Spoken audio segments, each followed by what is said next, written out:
A little bit late, but we'll go ahead and start this city council meeting.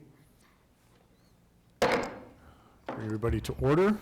Madam Clerk, would you please call the roll? Councilman Jindal. Councilman Leonard. Here.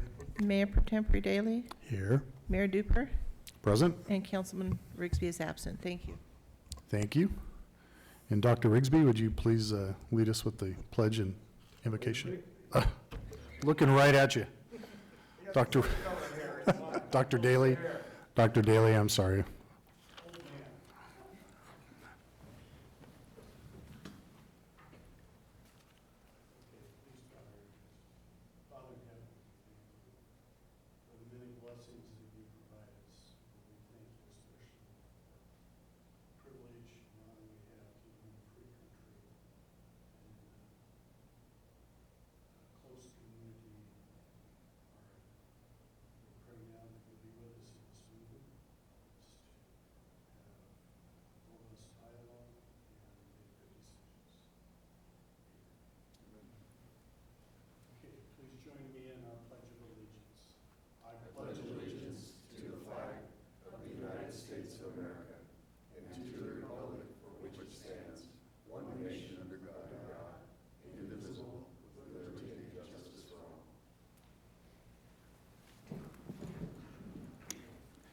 Thank you very much. Mr. City Manager, do we have any items to be added or deleted? No, sir. At this time, we'll entertain any public comment. Anyone wishing to speak on a non-agendized item, either come forward to the podium or announce yourself on Zoom. We'll give it a minute.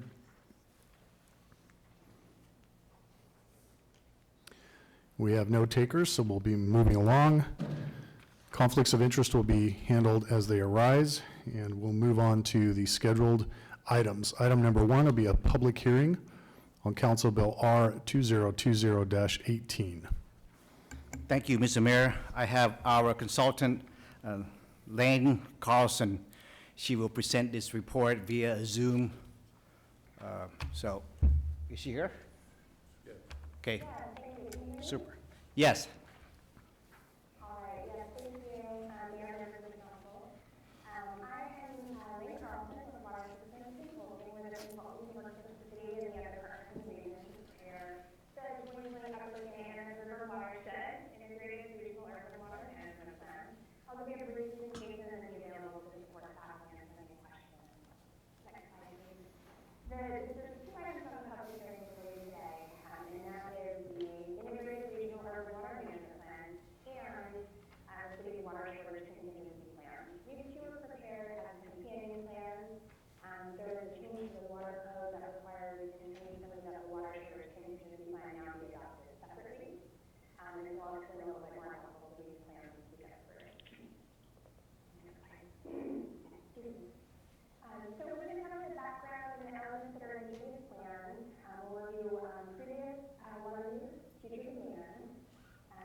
Ms. Carlson, is there any way we could boost the volume of your voice just a little bit? Maybe that's an IT thing, or sorry to interrupt you. Now we can't hear.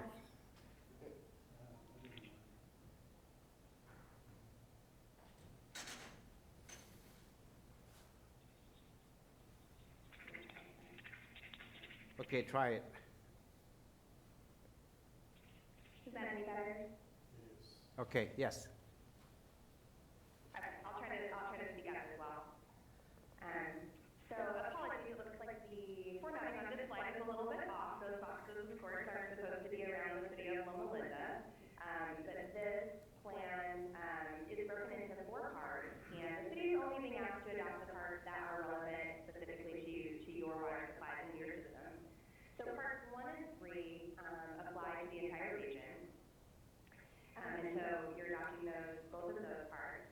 And part 2, chapter 3, and part 4, appendix C, are specifically supplemental information that meets the city's urban water management planning requirements.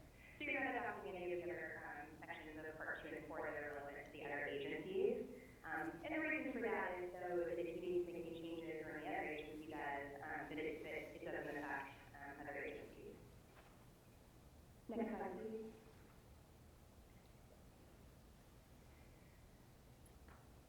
So one of the elements of this plan is to review the historic water use, which you'll see here has been pretty stable since 2016, which is when the previous drought restrictions ended. There's been some minor increases with growth, and then it did in 2019 when we had that wet winter that reduced outdoor water use. So overall, we haven't seen a big rebound since the previous drought, which is good news. Next slide. Another major thing that this plan is looking to report is comparison with the 2020 conservation target. So in 2009, the Water Conservation Act required water agencies to reduce their per capita water use 20% by 2020. And so we reached that 2020 threshold, and so we're measuring if we met the target. And the city did. You achieved a 21% reduction in cooperation with your customers. And so this is, not only does it meet the requirements of the state, but it also really helps stretch our local supply and improve water supply reliability for the long term. So this is a really notable achievement. Next slide. And then we're looking at projected demand going forward. So we base this on population growth estimates from the Southern California Association of Governments. And that shows about a 0.6% increase each year on average through 2045. So water demands are projected to increase at a similar rate. Next slide. And then we compare that with the supply that's available to test the supply reliability. So the sole source of supply to the city is the San Bernardino groundwater basin, which is a really large basin that provides a lot of local storage here. An excellent resource. And so you'll see here the green line represents the demand projections that we saw on the previous slide, and the top dashed line is the supply target that the region established. And that provides a 15% buffer to span uncertainties, things like climate change, conservation, growth. Especially in the out years, there's some uncertainty in the projections. So that was intended to provide a reliability buffer, and each of the agencies in the plan did the same. And so because the San Bernardino Basin is a shared resource, it's important to look at the supply and demand of the region. So to go to the next slide, we see on average in a normal year, this graph shows all of the supplies available to the agencies in the region and then all of the demands. And so the different colored bars are different supplies, and orange is groundwater, so your total supply. So you'll see there that the total demands represented by the green line are actually lower than all of our supplies stacked up, including that reliability factor. So this is good news. So showing out through 2045, on average, is showing that the region has reliable supply. And this is made possible, next slide please. One of the key strategies in the region is to capture excess water in wet years when it's available, store it in the groundwater basin. There's large groundwater storage capacity here locally. Store it in the groundwater basin and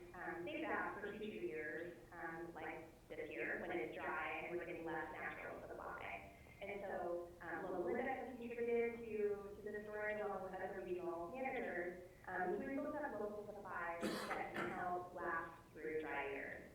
Next slide. So in this slide, you're seeing that the supplies in the dry year are lower, they're now closer to what we think our projected demands are, and the dark gray bars are showing that the region can pull groundwater from storage if needed. And so, as a result of this strategy and the ability to store water locally, this plan is projecting that the city of Loma and the region will have reliable supplies to meet 100% of demand in average years, single dry years, a 5-year drought, and even a 30-year drought. Next slide. So that's good news on the supply side, but there are still things, that the city does to be a good steward of water resources and promote ongoing water use efficiency. And so the plan documents those things too. It includes your water use prevention ordinance, metering all of your water use, conservation pricing structure, and things like participating in regional rebate programs so that your customers have a way and an incentive to replace water use or water efficient fixtures in irrigation so that you'll continue to use water efficiently. And so the companion to this plan is the water shortage contingency plan. And so this is more of a short-term plan if you were to experience a short-term water shortage due to, potential water quality problems, potentially drought, power outages, and an earthquake. And so it provides a new process that starts in 2022, where staff will complete an annual assessment. So each year they'll look at available supplies and projected demand and make a determination of whether or not there may be a water shortage in the coming year. As I showed you on this graph, we do not anticipate that. Even with drought, there is water in storage. We don't anticipate a water shortage in the near term due to water supply, but there could be other reasons. And so it's important to have a plan that documents what the actions would be if something like that were to happen. And so this incorporates and aligns with the city's existing ordinance. No changes are made to that. Next slide. And also for all of you, these are existing elements that were added to the water shortage contingency plan in compliance with the California Water Code. And so it's supplementary to your existing ordinance, and it basically just describes the water supply reliability that we went through, this new annual water supply and demand assessment, and then just some of the legal authorities, which is the ordinance, and then the process for updating this plan. So because you're adopting it separately, the water shortage contingency plan can now be updated separately from the urban water management plan if you choose to. Next slide. And so the conclusion, there really is a lot of good news in this plan. So the city surpassed your 2020 conservation target. The region, it has long-term water service reliability, including during a 5-year drought. And it really underscores the fact that ongoing participation in these regional water resource, planning and implementation projects is really important to having achieved this level of reliability that we have now and maintaining that into the future. So that concludes my presentation. I'm available to support me answer any questions. Thank you. Thank you very much. I'm gonna crack it first 'cause I've got some questions. Mr. Jindal? 2 questions related to Part 2, Chapter 3 of the Loma Linda UWMP. First, one of the things mentioned in here was we have water theft occurring. How exactly does that happen? What occurring? Water theft? Water theft. That is very minor, but what's happening is some people hook up the water lateral without coming to get the meters. So we do have that, so. Got it. I agree with Councilman Jindal. I don't even know how you do that unless you were hooking up to a fire hydrant. We have that too. We have people that hook up to the hydrants and at the construction site and use it. So yes, if you see people hook up to the fire hydrants without the meters, let me know, so. I actually reported that. Remember one time I saw I saw a nondescript water truck pull into a vacant field and hook up to the water meter, or I'm sorry, the fire hydrant, and started pumping water into the water truck. So I called Jarb, and he said, "Oh, no, we know about that. That was good. They got permission." So, and I think they had a meter, huh? Little portable meter they put on it. Maybe we shouldn't discuss all the ways to cheat. Right? Just like talking about crime, there's certain things we probably shouldn't discuss up here, but. All right, second question, our landscape irrigation increased by 17.24% from 2019 to 2020. What were some of the major factors in those increases? And it looks like usually we're around 918, so 2018 it was 929, decreased to 783 in 2019. But can you reference where you're looking? This is page 3 dash, or chapter, part 2, chapter 3, 3-5. Yeah, I can answer that. So in 2019, the water was abnormally low. You see, the overall trend of a pretty significant drop in 2019. We have seen this throughout the region and with other water agencies as well. If you recall, February 2019 was a fairly wet month. And so that tends to contribute to reduced outdoor water use, reduced landscape use. So we saw sort of an abnormal depression in 2018, and then in 2020, restoring more to normal levels. Got it. Cool, thank you. One more question on the same table. Our single-family residential obviously is increasing as we have more houses built in Loma Linda. Once we have Area D all built out, how much increase do we anticipate that we're going to have with single-family residential water use? Yes, there's an equation, but I don't have it in front of me. When we did the calculation, when the state gave us the mandate that we have to reduce the water by 20% by 2020, my question to them was, well, what happened if we have a growth in the city? And so therefore, they have an equation to help us adjust amount of the water with regard to the growth to the city. Because it's water use per capita, correct? Right. But if I could follow up on that, because I had that question as well. If you look on page 3-3 of the same report, table 3-1, the difference in population between 2020 and 2025 is 170. That just, I mean, it works to our benefit in terms of the water allowances, but it doesn't make any sense to me. And I know there are formulas to make these kinds of projections. but That came from SCAG. I understand. Yes. I understand. But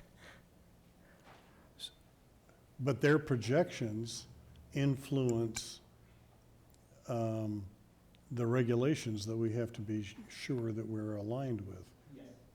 And if, I agree with Councilman Jindal. If you look at Area D, as well as across the street in California Avenue, it's simply doesn't make sense that Yes. we're only going to have a net increase of 170. yes. So Lane, my question to you, I don't have uniform building code in front of me, but usually we have calculated gallon per capita per household. Do you have that number in front of you, or do you know that numbers? For residential, we have a number that we use to calculate how many gallon per day one household use. Okay, no, I don't have that. You don't have that numbers. From the building code. In 2020, system-wide, your gallon per capita per day number was 191. Okay. Gallons per capita per day, but that doesn't include commercial and industrial use. So if I understand you, the model is that population may increase exponentially, but at the same time, there's a parallel decrease in the amount of water that each citizen or household uses. Yeah, that's correct. When new homes are constructed, they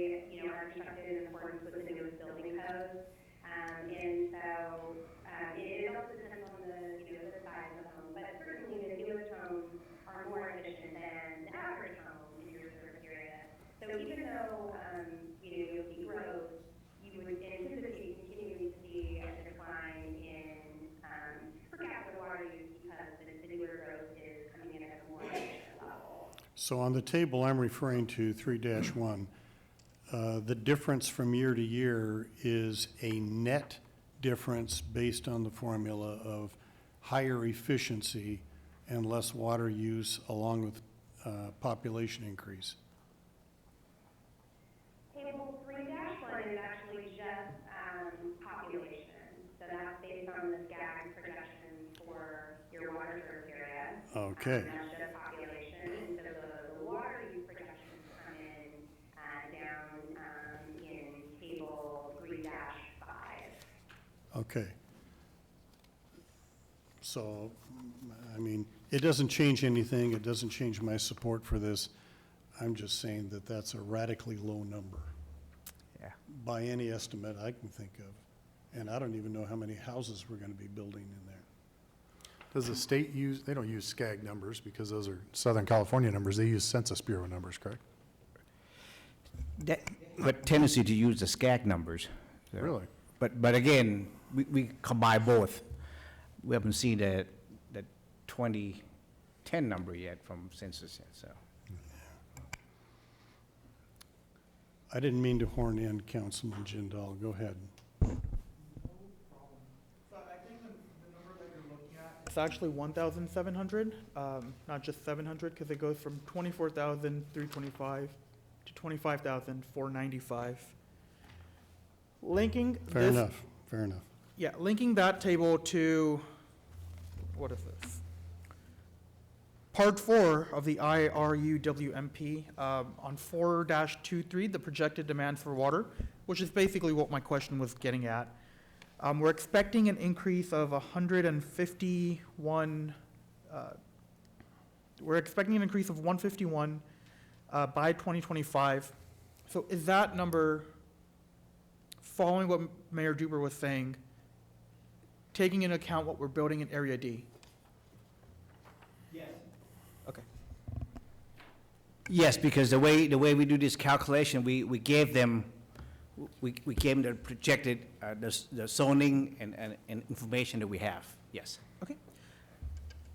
And then, I know I said 2 questions. My fourth and last question. If we wanted to keep our total water usage around where we're at, so around 5,200, instead of a 10% increase by 2025, what is the lowest hanging fruit that we can potentially pick at?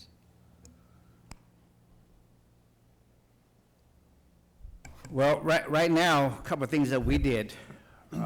We replaced all the water meters to the radio read meters, and so the water bill is a little higher, so that people are conserving water. Another thing that we'll be doing is the homeowner have an opportunity to log on to their account and see their water consumption by daily water consumption. That's another thing that we plan to do. We still ask people to conserve water just because the numbers look good. This year will be in drought. And because we have been doing a good job, and Municipal Water District have been doing a good job at storing water during the wet year, that's mean we purchase the water from Northern California and pipe it, to our basin, which is the Bunker Hill Basin. That's another good thing, that we have been saving water, so in the drought time, we have water to use. But we have to keep telling people to keep conserving water, and that's the only thing that I can do, so. Yeah, so being part of the committee for this, for the public policy, I know that, we're expecting a multi-decade drought, and we have about 50 years of water before we have to take drastic measures to conserve. So going back to that same question, if we wanted to, like you said, we have to conserve more water. If we wanted to keep us where we're at right now, Okay. I know we have a few plans in place, but that's not going to keep us at 5,200. What would be the easiest thing that we could possibly do? To- Increase the water rate. Okay. The way we do the water rate right now is our tier. I know, too bad that Councilman Rigsby is not here, he will kill me. But the way we charge water consumer right now is we have a tier.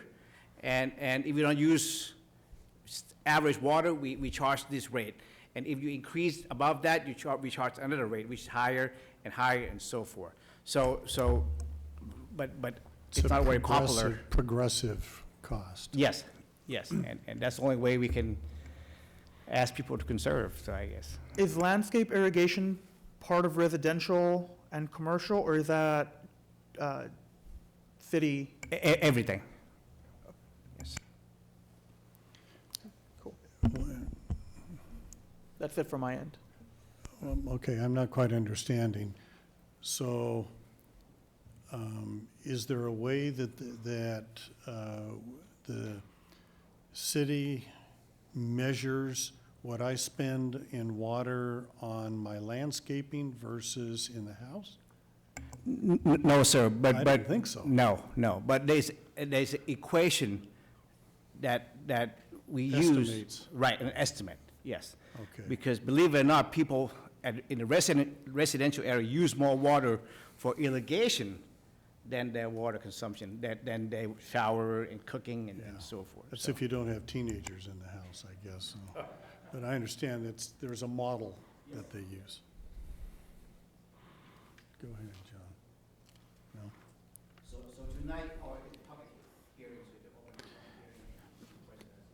with I just have one simple question, and maybe this is more of a Milford question. What happens if our neighbors are not as diligent? Report them. Neighbor city. No, our residents here in town are wonderful. They're perfect.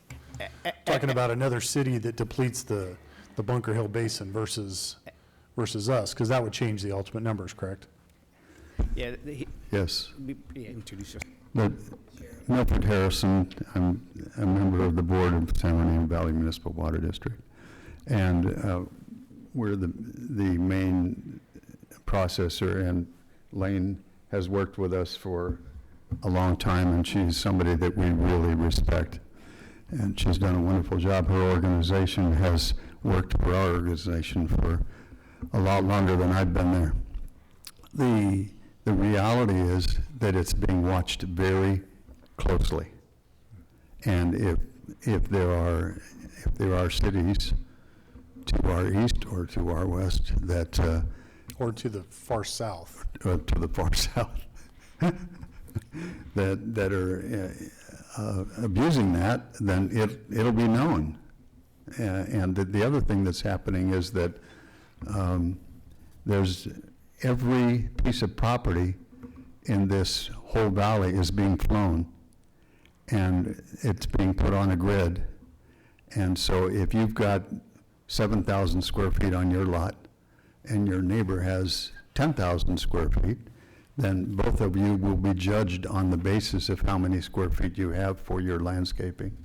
And those kind of calculations are going to be very exact. So it's getting down to a very close science. Just to follow what Councilmember Jindal said, we have, as he mentioned, a 50-year supply. Currently, we have 4 million acre-feet of water under our feet. Yeah. It's a lot of water.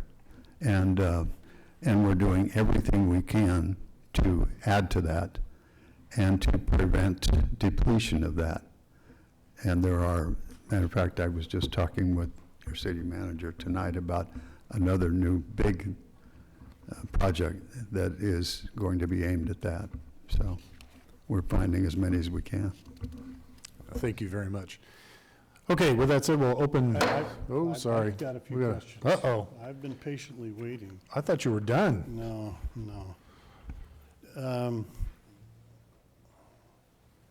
Ms. Carlson, if you had a role, and I assume you did, in preparing this public review draft, Part 2, Chapter 3, it's very, very well done, and I appreciate that.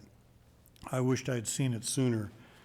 I spent part of the afternoon going through this, and it's very data-rich, and I appreciate that. One of the questions, okay, you're welcome. One of the questions that I had that, actually, I've had one of the people in my neighborhood ask me, because they seem to feel Loma Linda University and Medical Center are using more water than they should on their landscaping. And I know nothing about that. But I learned in this report that the university and medical center, although they're located in the city limits, have their own water production and distribution system. Correct?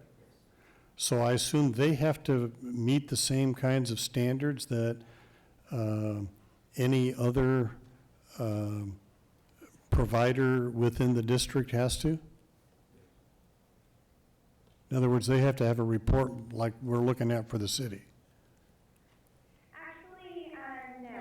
This isn't, the urban water management plan that applies to, public water systems that serve 3,000 connections or greater than 3,000 acre feet in a year. So I don't believe that that their water systems meet those criteria, so they're not subject to this same provision of the water code. But there are, I can tell my neighbor, there are standards that they have to, that they're held accountable to as well. And their water usage is monitored. Because they probably still have to go to the district for their water, correct? Okay. Several of my questions you've answered, so let me flip through these. If I may interject while you're looking for your next Sure. question. We're going to have a separate presentation for Council Bill R-2020-25. Yes. Completely separate. You talking about 19 or 25? 19 is related to water, 25 is the refuse. Yeah, so we're on 18 right now, and we're going to do a separate one for 25, right? Correct. Refuse. Yeah.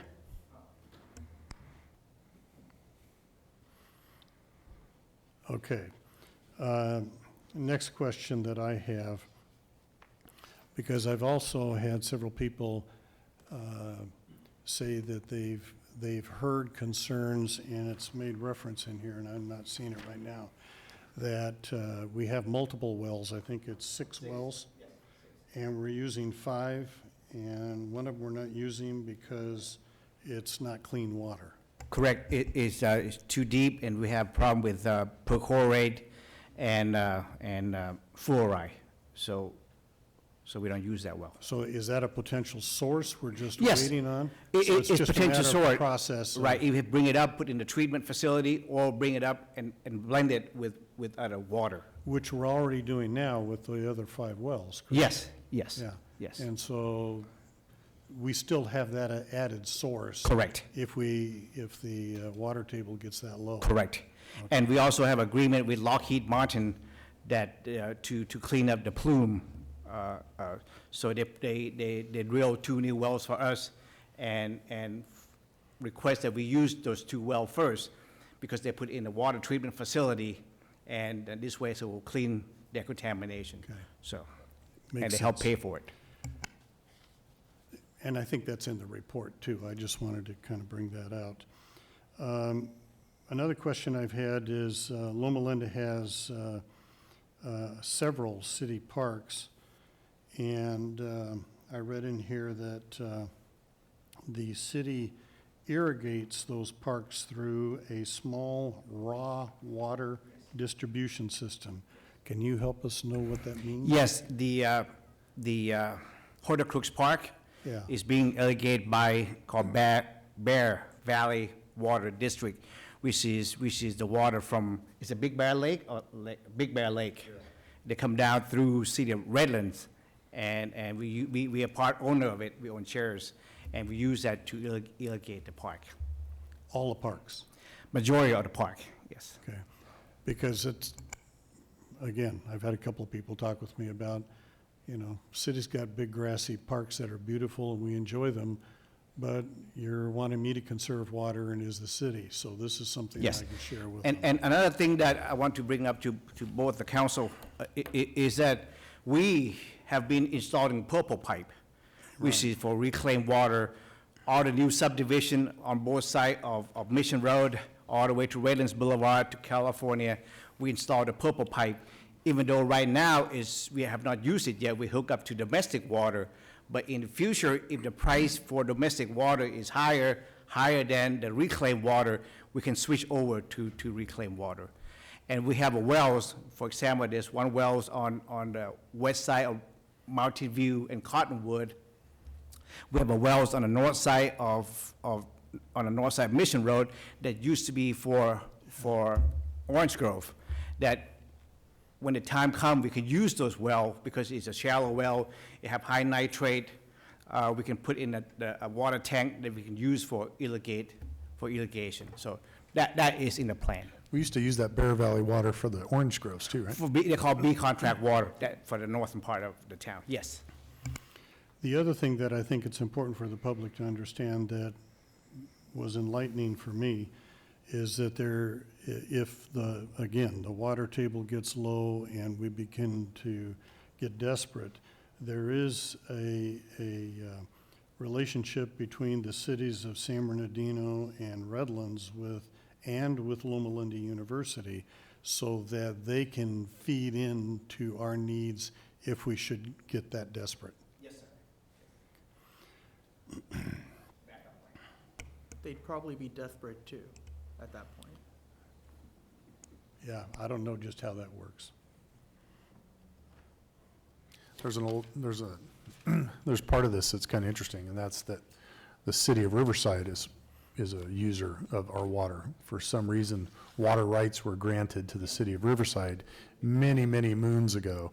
And so it's not just this immediate basin that's using the water. So I think we have a great relationship with our neighboring cities. I think my concern I was referring to is the cities that are not invested in it.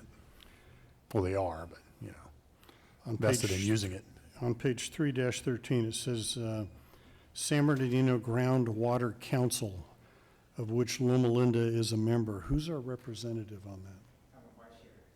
Oh, I know who to talk with. I think it would be good to get, because I'm getting questions on this stuff, especially since we put the new meters in and everybody's water bills have climbed. I am hearing about it. And so I think from time to time, not frequently and not in great detail, but to address some of these water issues, particularly in the summer where we're hearing more and more on local news about droughts and conservation and so forth. And I want to point out one thing that I'm so glad that Milford is here, because a lot of time with Loma Linda, we hardly represented at water conservation or water district, and to have a resident from the city of Loma Linda with the background in the government to be involved and speak up is very good. I'm sorry. Yeah, so. Thank you. One of the charts that Ms. Carlson had in the report was related to projected supply and demand comparison. And I just wanted to get out to the public that don't have access to these reports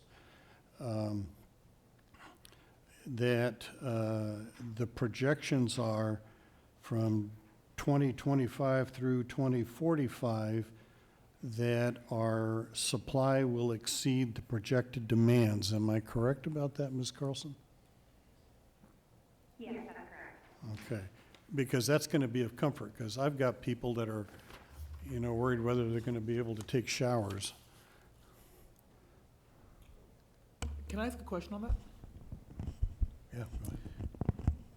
What inputs are going into that? So are we factoring in a long-term drought, or are we factoring in that we're going to have rainfall on average? On the slide. Yeah, the plan looks at multiple scenarios, so we're required to look at average, single dry year, and a 5-year drought. That's required in water code. And then in addition to that, the region has voluntarily looked at a wet year scenario and a 30-year drought scenario.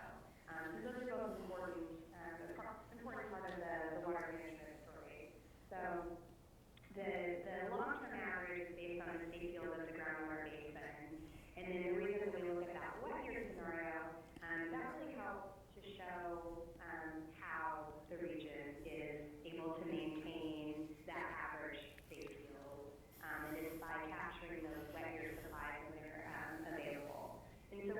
at the 30-year drought scenario, that might sound really severe, but there are actually quite a few wet years in a 30-year period. If you just think back, to the last 15 years, we had, it was 2005, 2010, and 2019. Those were all very wet years in the region, and also during that time, we had some very dry years. And we expect patterns like that to continue. And so that's why the strategy to capture that wet year water for local storage is really important. And so looking at all of these different scenarios is also really important. And that wet year scenario is part of that story. And as Milford mentioned, there's over 4 million acre feet in storage in the San Bernardino Basin alone, which is actually larger than Lake Oroville, which is the reservoir for the State Water Project. So it's a really important feature, this local storage reservoir. Thank you for that answer. 3.5.2 on page 3-18, I just want to read one line because, and maybe you can help us understand it. In the first line says, in general, groundwater, which is our source, is less vulnerable to seasonal and climatic changes than surface water. Would that explain why some areas in the country have bigger challenges than this report would imply we have? Even though, within that context, I know conservation is king. Yes, that is a major difference in why, a groundwater portfolio that is shored up by surface water and imported water uses those sources for storage, but you're less vulnerable to those short-term changes. So, a 5-year drought, we really don't see those impacts here. We will see water levels decline in the basin. However, that's expected. That's, storage is there for that purpose. So the large storage volume helps to kind of damp those year-to-year changes. We don't see as much water coming down the Santa Ana River this year. So, if you were an agency who was dependent on surface water, and you were treating that for your potable water, that may impact you more. But because we've captured that water in previous wet years and stored it in the groundwater basin, you can go much longer periods of time and span longer-term droughts without having those severe impacts that maybe some areas are seeing. And the groundwater basin is also very large. So other agencies who may also rely on groundwater, they may not have the volume of storage that you do. So that could be another reason, why others see more significant impacts in dry years. Thank you. That's enlightening. Last comment. On page 3-21 at the top, I just want to read something that I want to be sure, with the thousands of people watching this, so they're aware of it. It says, this analysis shows a 15% supply surplus for Loma Linda. Loma Linda can produce additional groundwater to meet any increases in demand in dry years. The region as a whole has sufficient supplies to meet demands plus 15% reliability factor, which means we can depend on it, even in a 5-year drought. Now, that doesn't mean we should, go crazy using water and take 30-minute showers, because Loma Linda, along with, I think, most of the western region, remain committed to water conservation. So that's the most important message. But I've heard from some constituents that are just plain getting scared. And so I wanted to read that because, as I understand this report, the sky's not falling, but we still have challenges we need to be openly address effectively. Was that fair? Yes, yes, I agree. I think there's a lot of good news in this report. It really demonstrates, the value of these regional initiatives and cooperative planning to store in a good, strong position in terms of water supply now, but the future is uncertain. And so it is really important to continue to capitalize on the opportunities. You know, we get the opportunity to store water, and we can continue to use water efficiently. Those things are going to improve your long-term reliability and help to mitigate some of that future uncertainty. And so the 15% that we are applying is from a study that Valley District Commission through the Land Corporation, where they evaluated supply and demand, and I think they looked at about 872 different scenarios, and they did a statistical analysis to come up with that 15% recommendation based on the possible uncertainty, including things like climate change, which has some uncertain future impacts. Population growth maybe couldn't grow faster than GAC had anticipated. Temperatures, things like that. So that 15% factor is intended to cover that and give you that higher level of certainty that these projections, could be realistic. And then, so the 15% is really our minimum target that we're testing against. And then if you remember those graphs, the regional graph, it actually shows that the region has far exceeded, has far exceeded that 15%. So the 15%, that dashed blue line, you'll see significant supplies on top of that. So there is a very robust supply portfolio based on these current projections, but yes, still important to conserve and to continue these strategies that have led you into this position. I will end where I started. Thank you for what I feel is a very informative, insightful, and comprehensive report. I appreciate it, as well as your responses. Thank you. Okay, we will now open the public comment. Anyone wishing to speak on this item, go ahead and step forward or announce yourself on the teleconference. Seeing no one rushing to the podium, I will entertain a motion.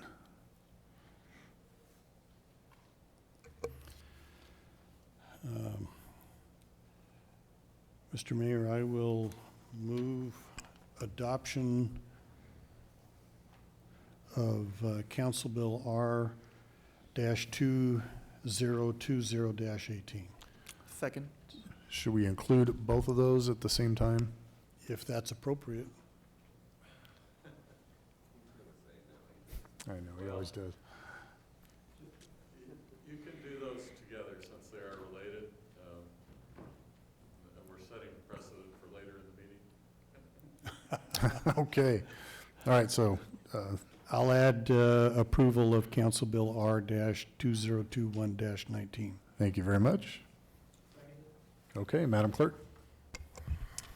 Okay, and the motion is to adopt Council Bill number R-2020-18, adopting the 2020 Integrated Regional Urban Water Management Plan, and adopting Council Bill number R-2021-19, adopting the Water Shortage Contingency Plan.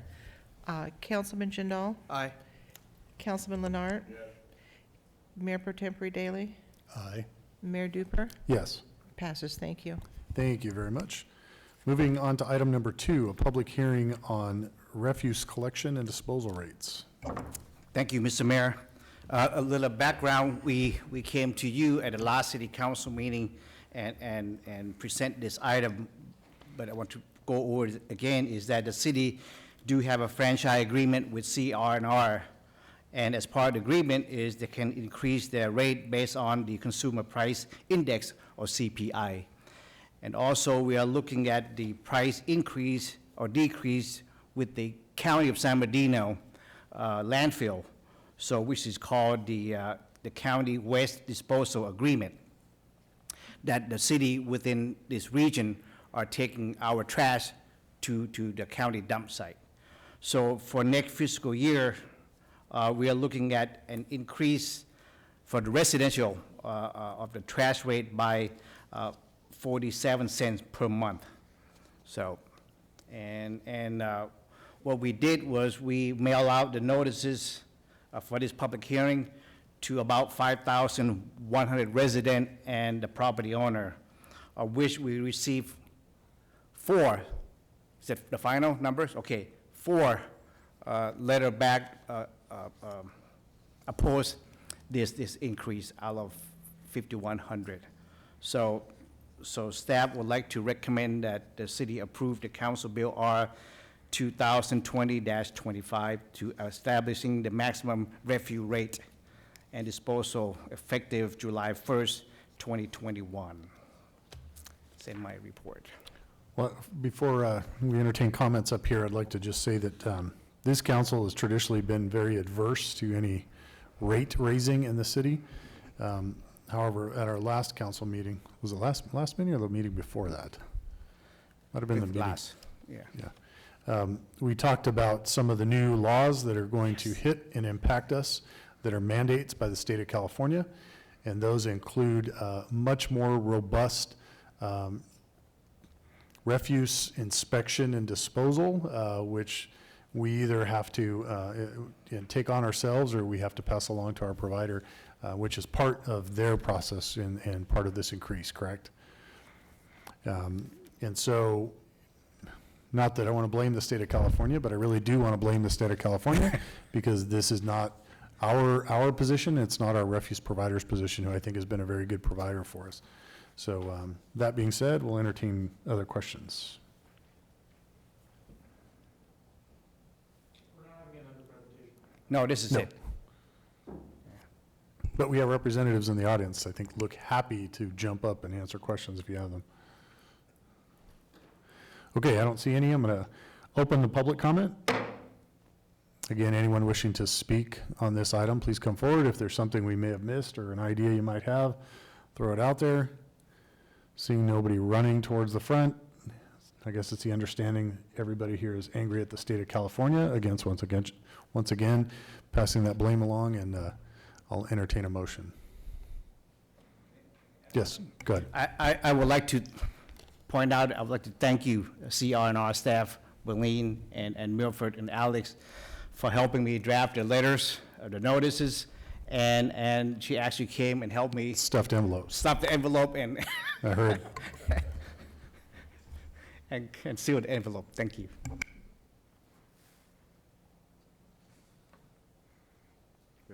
Yeah, if somebody wants to I'll move make it. a motion, we adopt Council Bill Number R 2021-25, establishing maximum refuse collection and disposal rates effective July 1, 2021, and repealing Resolution Number 3061. We have a second? Madam Clerk?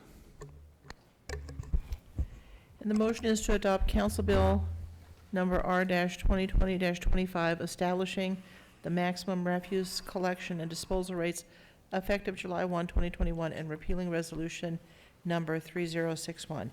Councilman Jindal? Aye. Councilman Leonard? Yes. Mayor Pro Tempore Daley? Aye. Mayor Duper? Under duress, yes. And Councilman Rigsby is absent. Thank you. Thank you. Moving on to the consent calendar. We have a motion and a second, Madam Clerk. And the motion is to approve the items on the city council consent calendar. Councilman Jindal? Councilman Leonard? Mayor Pro Tempore Daley? Aye. And Mayor Duper? Yes. It passes. Thank you. No, this one is okay. Okay, nothing under old business, but we have a couple items under new business. Item number 8, designate a voting delegate and alternate for the League of California Cities Annual Conference. So the next conference is scheduled for September 22nd to September 24th in Sacramento. So far, the mayor and I, we are scheduled to attend. I have to go because I'm on boards and committees, and so I have to go and vote. I'm a voting delegate, but if you want me to represent the city or the city manager, we can do And I that. volunteer to be alternate. You all can still go. It's a rip-roaring time. I'm not quite sure if Councilman Leonard just made a motion or not. Sounded like it. Okay. Under duress, I accept. How does that exactly work? So this time around, It was online, right? So 2 people attended, me and the city manager. Yes. So when they're in person, is it just open to all city council members, or? Yes. Yes. Yeah, many city, they have like 4 or 5 households. Yeah, a lot of cities, the entire council will go. It's just your preference if you want to or not. I sit on the Public Safety Policy Committee, and now they want me on the General Resolutions Committee. They asked me just recently, so. Okay, moving on to item number 9. Wait, I think you need a motion. Oh, do we vote that, or? I thought you moved it. I said I second Lenart's motion. okay. But That's Oh. Yes, I please. think it's,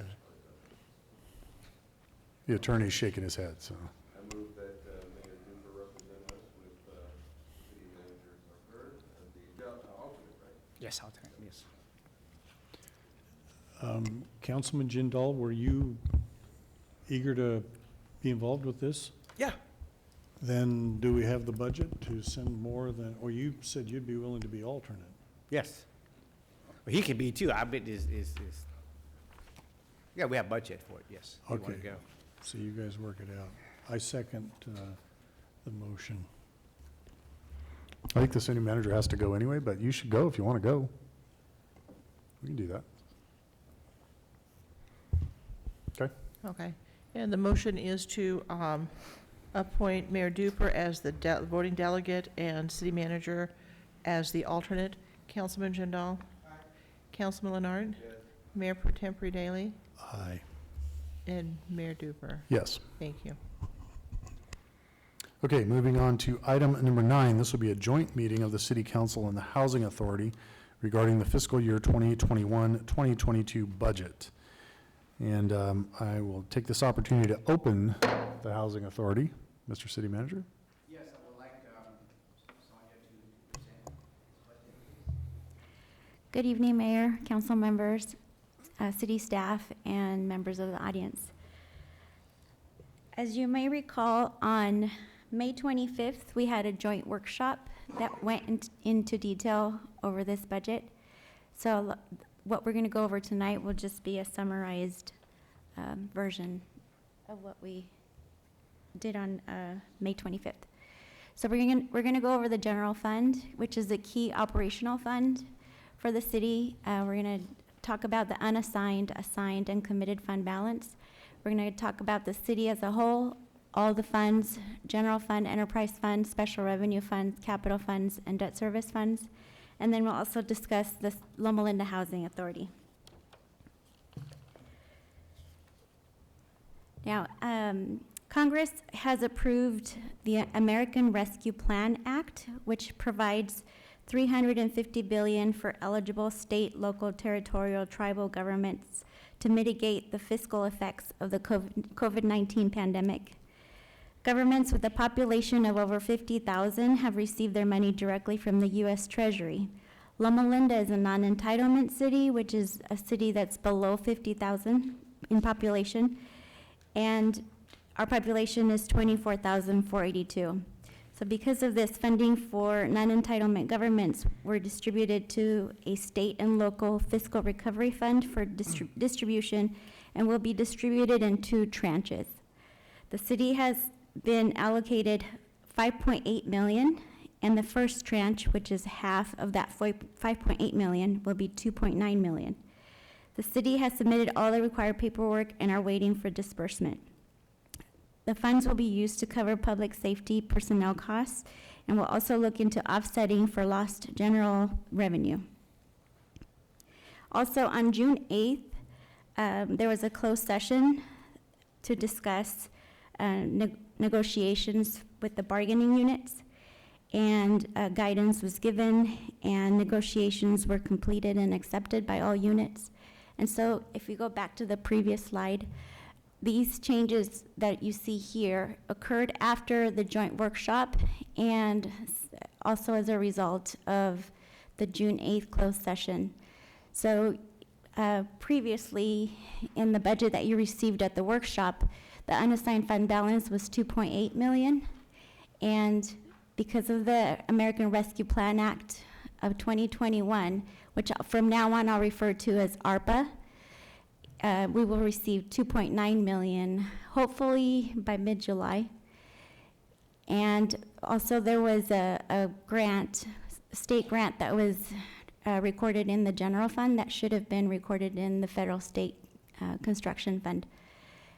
Also, based on changes that happened to other funds, overhead was recalculated. And so those three things changed the revenue to 2.7 million. And then for the general fund. And the expenditures, because of the changes to salaries, it will increase expenditures by 625,000. And then we had to recalculate contribution to SHOP due to those changes in salaries. And then also we added a contract to do traffic counts.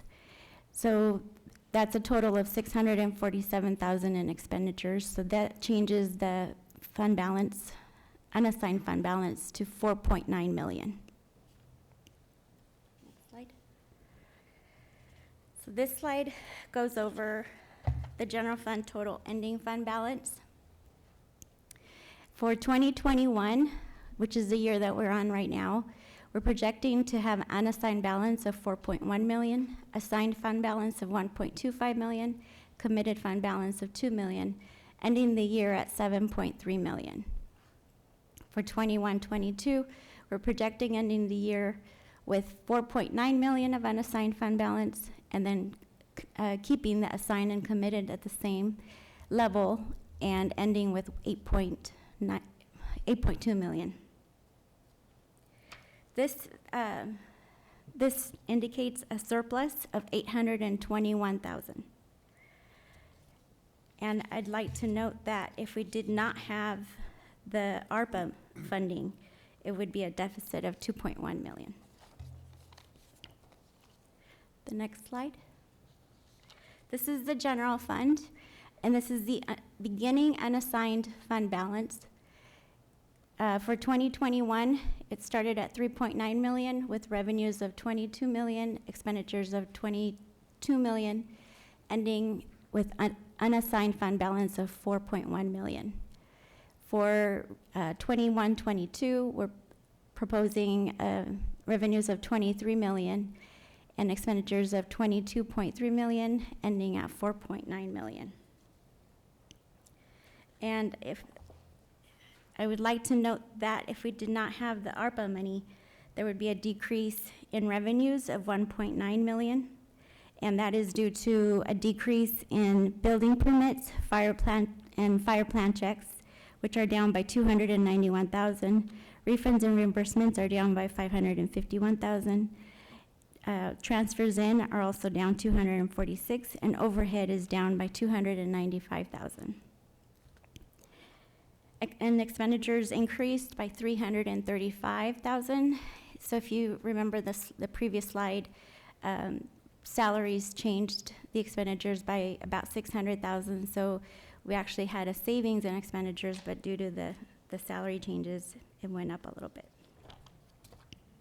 Next slide. This is the general fund, the top 7 revenues for the general fund.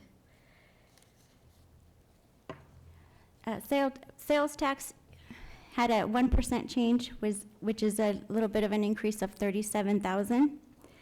And you'll see federal grants, the number 2 change, with a huge percentage change, and that's due to the ARPA money, so it's actually a 2.7 million change. Property tax increase, we're projecting will increase by 95,000. And overhead, we're projecting a decrease of 296,000.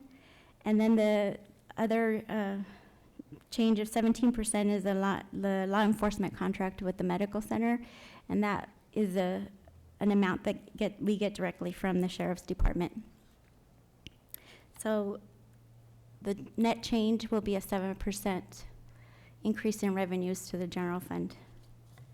Next slide. And this is the general fund expenditures. For fiscal year 21, which we're in right now, we're projecting to end the year in expenditures at 21.7 million. And for 22, we're projecting to end at 22.3 million. The general government decreased a little bit by 93,000, and the major change is that for 2021 there was a contract to sell the successor agency property, and so that was only for 2021. Police services increased by 4%, and that's just based on the sheriff contract. And then for Public Works did have an increase of 379,000, and that's mainly due to 4 vehicles that they would like to purchase, which is 3 in parks, 1 in streets. And then also there was an engineering contract that got added for 20,000, and then repairs and maintenance for facilities increased by 81,000. Next slide. This is the ending fund balance for the general fund. We started off with we project to start with 7.3 million, and we project 23 million in revenues, 22 million in expenditures, ending the fund balance at 8.1, with a change in fund balance of 821,000.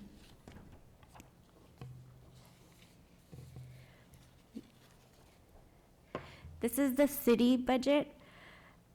This is the beginning fund balance for 2021. We projected to start with 38 million, revenues of 50 million, and expenditures of 49, bringing it to 39 million.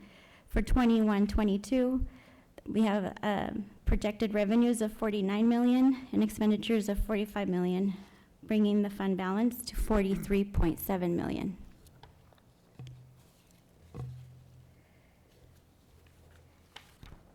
This slide goes over all the other funds, including the general fund, which we've already covered. But these are changes that are projected to end with 2021 and for 21-22.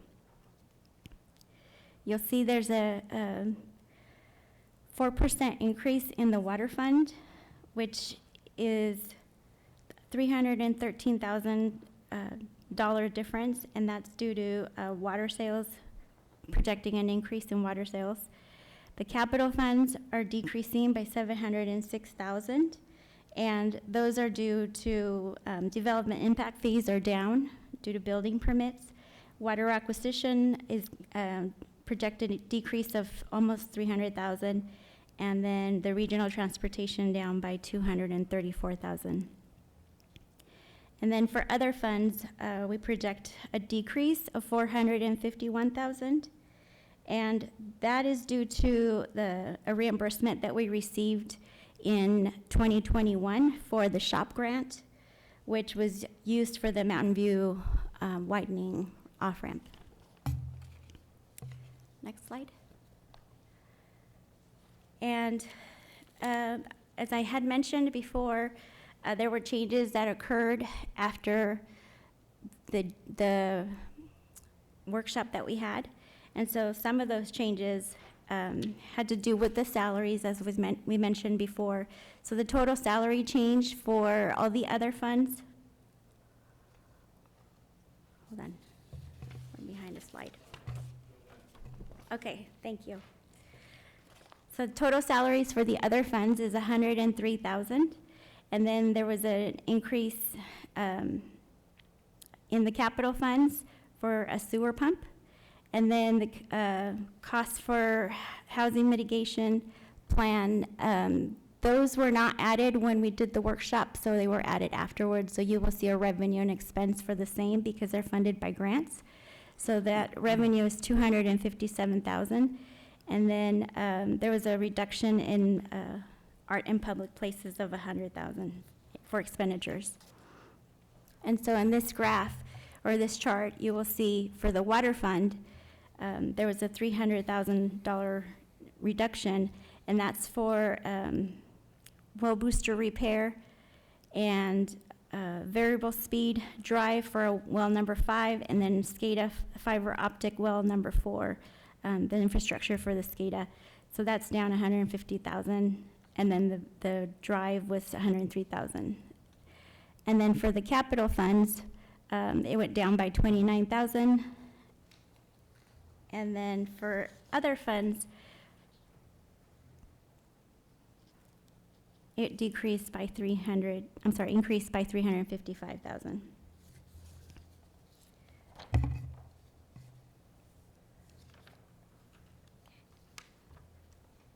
Okay, this is the ending fund balance for all the funds. We started off at 39 million with revenues of 49.8 million, expenditures of 45.2 million, and we end with 43 million with a net change of 4.6 million. Next slide. And finally, we come to the Loma Linda Housing Authority. We're projecting to end the year with an ending fund balance of 661,000 for this fiscal year and 674 for next fiscal year.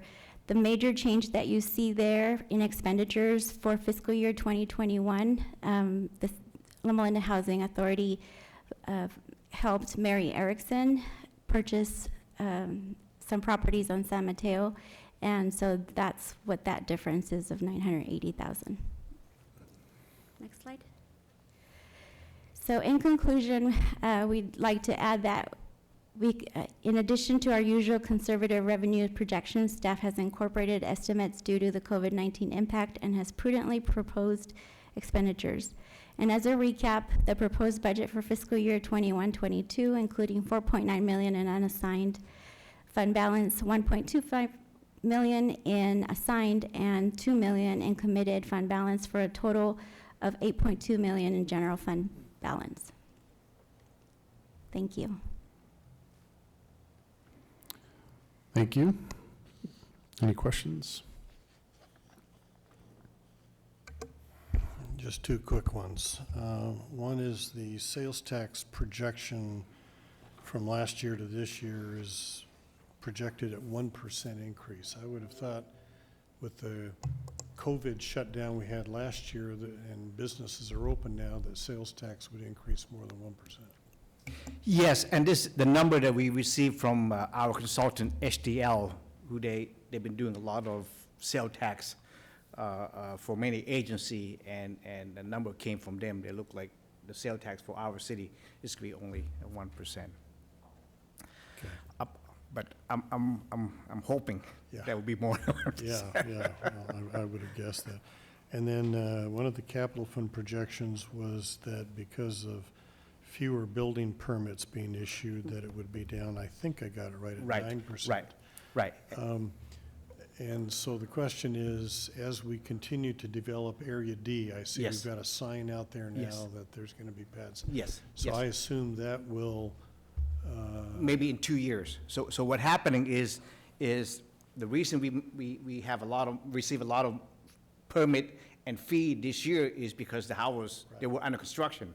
So right now, they just purchased the land not very long ago, so now they're in the process of planning.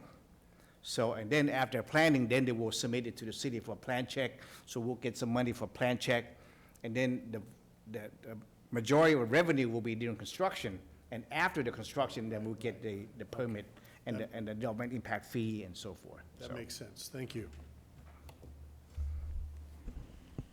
Okay, we're going to move on to recommendations from the Budget Committee. Invite Mr. Jay Gallant, Jay please. Gallant up. And Jay, I'd like to let you know that the council, we heard very loud and clear from the Budget Committee both last year and this year. And I directed the city manager to contact a consultant, which he has already done, to start looking into other law enforcement options for a contract. In addition to that, I've been meeting with some of the other mayors and city councils in the valley to discuss some options.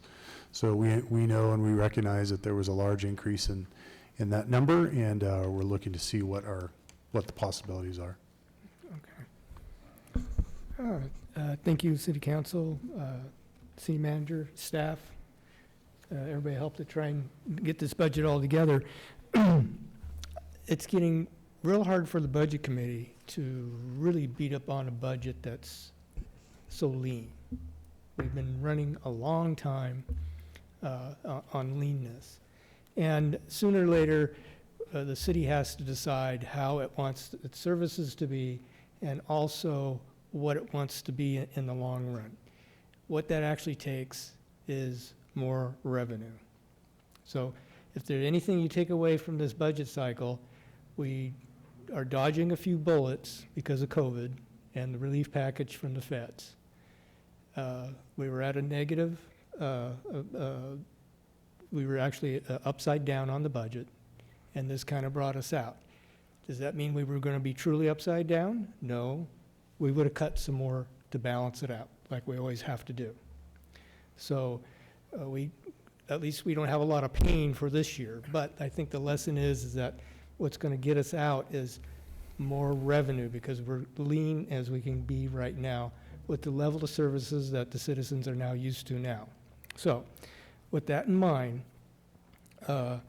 we'd like to really thank everybody that at least worked on the budget on this, and we really appreciate the cooperation between the city, the workers, the council, to try and pull together to make this budget happen. That couldn't happen if everybody was at odds at each other. So for the budget committee, I think the biggest concern we have is rising reoccurring expenses and additional non-reoccurring expenses. And all this is just saying is that as time goes on, more people are going to move in, more of those costs are going to have to be absorbed. The revenue that comes from the additional houses don't pay for themselves, and something's going to have to make that up. So in that umbrella of stuff to do, you have two choices. You increase taxes or find other revenue. There's nothing really you have else. I mean, you could theoretically try and get the state of California to change their whole formula. Okay, throw that out. It's not going to happen. But those are the type of things that we have to start thinking about now. So again, it's real hard for us to try and beat the budget up. And so we're now almost nitpicking. I mean, we're delving into things that are just kind of minute and things to go after. However, the things about the housing and stuff is real. And so we've just talked about water. How do we control that? Increase rates. What are we going to do when all the cities are low on water? Going to have to increase rates. And so that to keep that balance is that for the city, we're going to have to either reduce safety, such as less police or less fire or less services, public works, to try and turn stuff around when additional services are required and we can't pay for it. Do that, increase taxes, unless we find another source. So the recommendations for the most part is, we know for the police, they seem to have increased at a faster rate than some of the other agencies, departments in the city over quite a few years. That disparity has created some animosity from some of the other groups of saying, hey, where's mine? How come I haven't been made whole? All these things. Every other city's paying more. That's because we've been running so lean and everybody's been cooperating, but that has a time limit, I believe, that we have to start taking care of, to try and sit there and say, how are we going to treat everybody and bring them up all together? So again, how do we get out of that? Trying to get an additional law enforcement for as cheap. It probably will be really hard to try and find somebody that can be as cost efficient as a large agency, just because of economies of scale that you'll have. So I think it may be that we don't necessarily try and take the whole package. Maybe we try and cut out part of the package a little bit at a time. Because the contract for like the sheriff department is rather large, has a lot of elements in it. I'm not sure, maybe we could take some of those elements out and do it in-house or do something else supplement it with something else that copies that type of information to lower that cost. We can't ever reduce what they're requiring because it's just a normal contract. You either take it or leave it for whatever it is. So if there's something that we can contract out or supplement or add to try and reduce that, I think that's probably the best that we can do. And I think our recommendation is try and follow that line of thought rather than trying to replace the whole thing. 'Cause unless there's an agency out there that can come in with all the cars, all the insurance, all the supplemental personnel that has to cost to run the whole agency, that's probably, they're not there. So for that'd be our recommendation, is try and find an alternative for some of the parts to reduce cost. Otherwise, we probably aren't being able to try and find that. We also believe that the only other big major factor is the CalPERS miscellaneous and safety accounts. And us, by purchasing it down, reduces our long-term liability and also our ability to be more sustainable. I don't think that any other city in the state of California is in the position that we are, that we're buying that down big enough where we're actually making a huge dent in that. And so that makes us, the city of Loma Linda, more sustainable than a lot of other cities.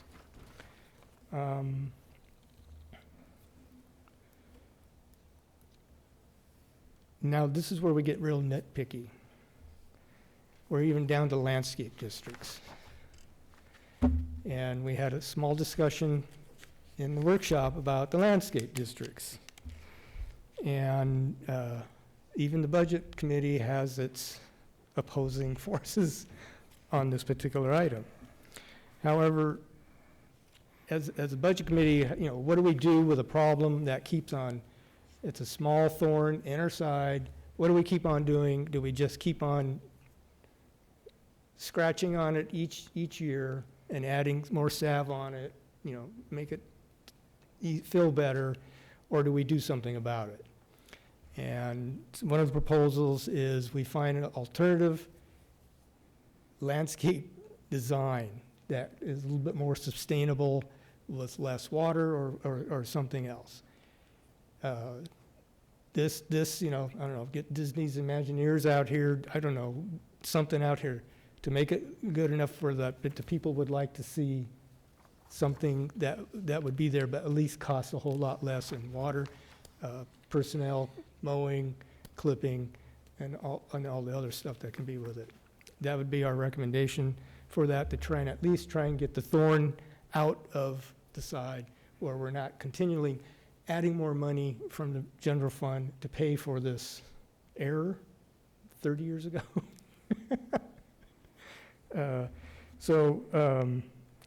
For basically, like I said, we're really getting down to nitpicky.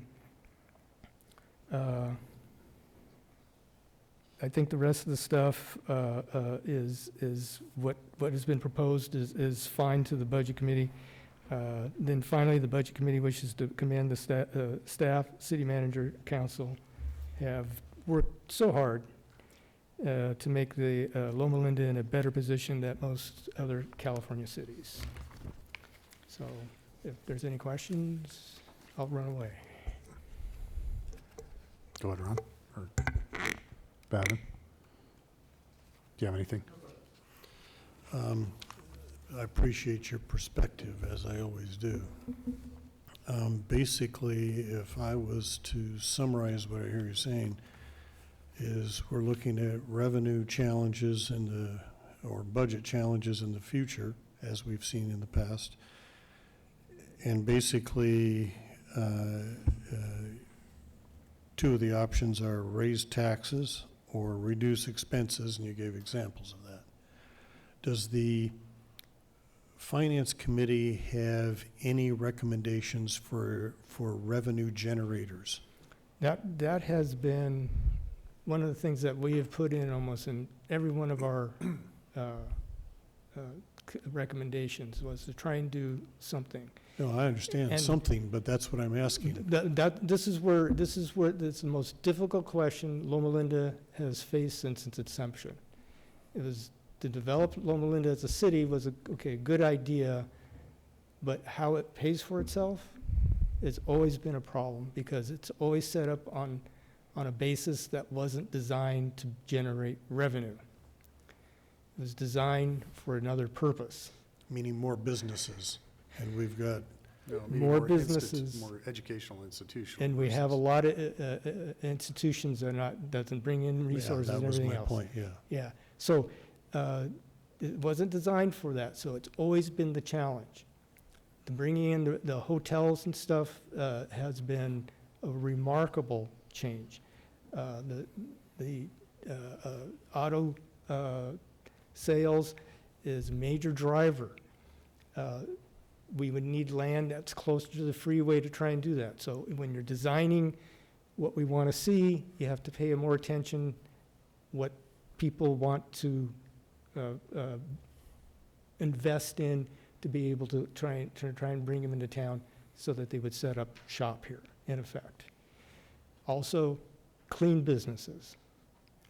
So, and I know City of Loma Linda, we've tried a redevelopment people to come in, or economic advisors come in and try and do areas. They always talk about rooftops. How many rooftops do you have? Certain ones that we have into the city right now where we don't necessarily need rooftops. Is there a way to attract more of those type of businesses? So there's a couple islands in, like maybe the Cayman Islands, that's made a business of attracting money to do certain things. I'm not saying doing anything illegal. I'm just saying is that the concept was to try and bring in money from outside, and it's clean. It's just transaction.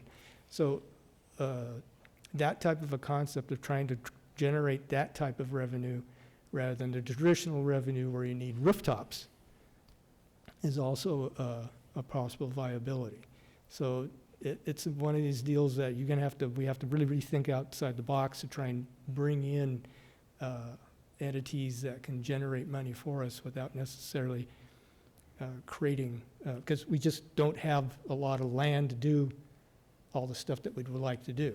But sooner or later, as we're approaching that limit, we're going to have to decide, do we want to, if the citizens want to tax themselves to have the same amount of services because it won't be there, or do we start planning now to try and get that additional revenue in? So unless I was doing it from day to day to go out and look for people, and I know we have people doing that now. It's not like we've been sitting on our hands here. They've been out doing that, but we may have to think even way, way outside of the box for that. So to have that happen, so we do not have to ask for any increases through taxes, because we are adverse on that subject. So that's the only recommendation that we could have, because I don't have. If I had somebody in my back pocket, I'd be more than glad to pull it out and share it with Loma Linda. Thank you, Jay. Okay. Thank you. Thanks, Jay. Ready for next? Yep, I think based on some of his recommendations, we could probably maybe take that to the consultant when we talk about that. I have it, you and I need to talk. Okay. Question based off of that. Go ahead. And this might be a question for the sheriff's department. So in the most recent sheriff's report, I want to make sure I'm reading this right. We had 658 calls for service. When it says all deputy reports, what does that number represent?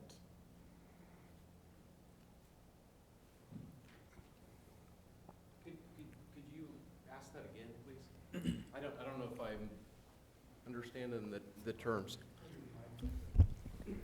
Sure. Is this from the weekly? Okay, so it's the one that I sent it to you on Monday, yesterday. Yeah. Okay, so Matt, this is referencing the report, the weekly report that you sent to me, I sent to all the council yesterday. Okay, and your question was? Okay, so there's a few numbers that we look at.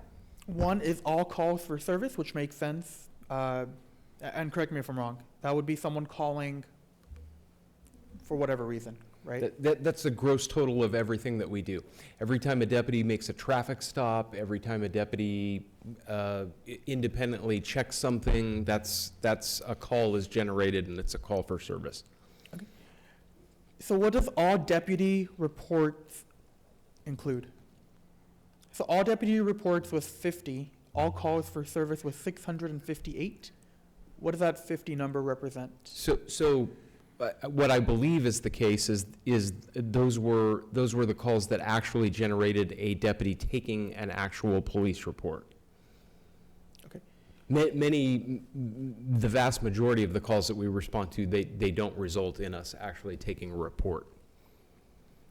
And a report means a deputy had to go out and Yeah, do paperwork. if in the middle of the night there's an alarm at Stater Brothers, we'll go out there and we'll find out that it was a bug that crossed some kind of a sensor, and so there's no crime committed, there's nothing like that. But in the instance when there is actually a crime that's found, a residential burglary, then we'll actually take a report. Okay, thank you. Follow-up question on that. So I know the budget committee, and this is an issue, right, where this is one of our biggest expenditures. Some other cities throughout the country, they're looking at potentially using, how do I phrase it? Using alternatives for nonviolent reports. Has the San Bernardino County Sheriff looked into dispatching an alternate from a normal police officer when those type of reports happen? We actually have, I believe, within the contract, a sheriff's service specialist that is assigned to the city of Loma Linda, and that would probably be the most, the closest to what I think that you're referring to. So that's actually a non-safety person who actually can respond to past calls, things where there aren't crimes in progress, traffic reports, things like that, where there's not a high degree of risk or danger involved. Is there any potential to increase service from such individuals? And if there is there a cost difference between what someone that does that and a deputy? Absolutely. A deputy sheriff has a tremendous amount more training. The liability and all that comes with the cost of a deputy sheriff is far less for a sheriff's service specialist. And then the first part of the question, is there any opportunity to increase using a non-deputy for those instances in the city at least? Well, I think that would be something that you'd actually have to really look at. Increasing by adding sheriff service specialists, that's one thing. Actually taking police officers off the street, getting rid of police officers and putting civilians in their place, I don't know. Yeah, let me say something. Since I've been a city manager 12 years now, I think we increased a total of 3 deputy positions. When you came on board, remember, we increased 1, and when we have broke the mailbox by Kurt, we increased 1, and then with the university, want to increase the service to the hospital. So we increased a total of 3 deputy, and of course, by increasing the deputy, the cost increase. So that's the reason why we have to see the increase in police services is because we ask for more services, not we keep it the same and it's increased. Well, it's not entirely correct. So you're partially right. So the cost, the CIP for their services goes up.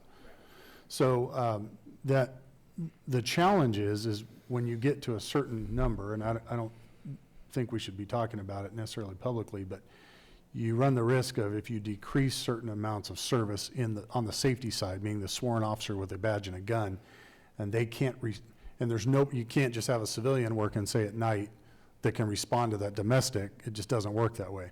So I think the way we have the system set up now, and I'm going to get a little gushy here, but Captain Griffith was our lieutenant here many years ago, and he's been around for a while. This is going to sound bad. I don't want it to sound bad, but you've been one of the longest serving we've had here. That's a good thing. Yeah.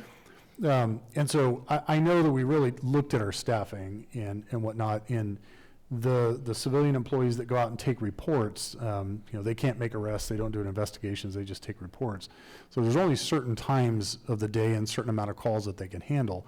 And I guess we have to look at that. But I don't know,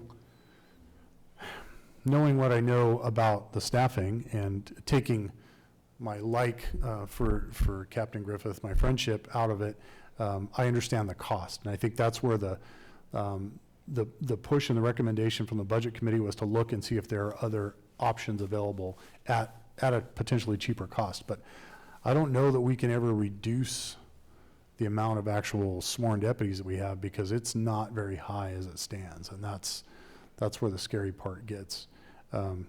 What's unfortunate, and I'll back up the department just a little bit on this, is that there are county added overhead costs in our contract that the sheriff doesn't even manage. Plus, we don't just pay for the deputy sheriff out on the street. You pay for a portion of a supervisor. You pay for a portion of a dispatcher who handles that 911 call. You pay for the insurance, all those other things. Our new lieutenant can talk about that, because she just came from all that civil liability stuff, and she knows about all the lawsuits and things that happen. So it's a challenge on both sides. How do we keep those costs down? How do we make sure that we're doing the right thing for our city employees in comparison, say, to the fire department and public works? But then again, I don't know, costs keep going up. So how do we deal with that? So there are a couple of things that I think are kind of premature, but I think a lot of the other cities in the valley, especially the other sheriff's contract cities, are talking about these very things. They're concerned also. And so my recommendation, and I'll just throw this out there, I don't think Matt needs to hear this, but for some of those other places is if there are people that are actively looking at the service you're providing, you better be providing good service. Now, what I mean by that is you better be responsive, you better be engaged, and you better care. Because if you keep raising the rates and you don't have those other elements, those other cities or potentially whoever are going to be looking for something else. And if those cities were get together and to think about an option, there might be a possibility too. I'm grandstanding on the soapbox a little bit. That's not an issue that we've ever had here, but I do know that other contract cities are contemplating the same things because of some of those other issues. Sorry, too much? Yeah, and part of my point is not that we need to take people off the streets. I'd counter that we need more people on the street, but we have a finite number of resources, right? Like, how do we best delegate those resources to do whatever job we need them to do while keeping the costs down? So thank you for answering this question. You bet.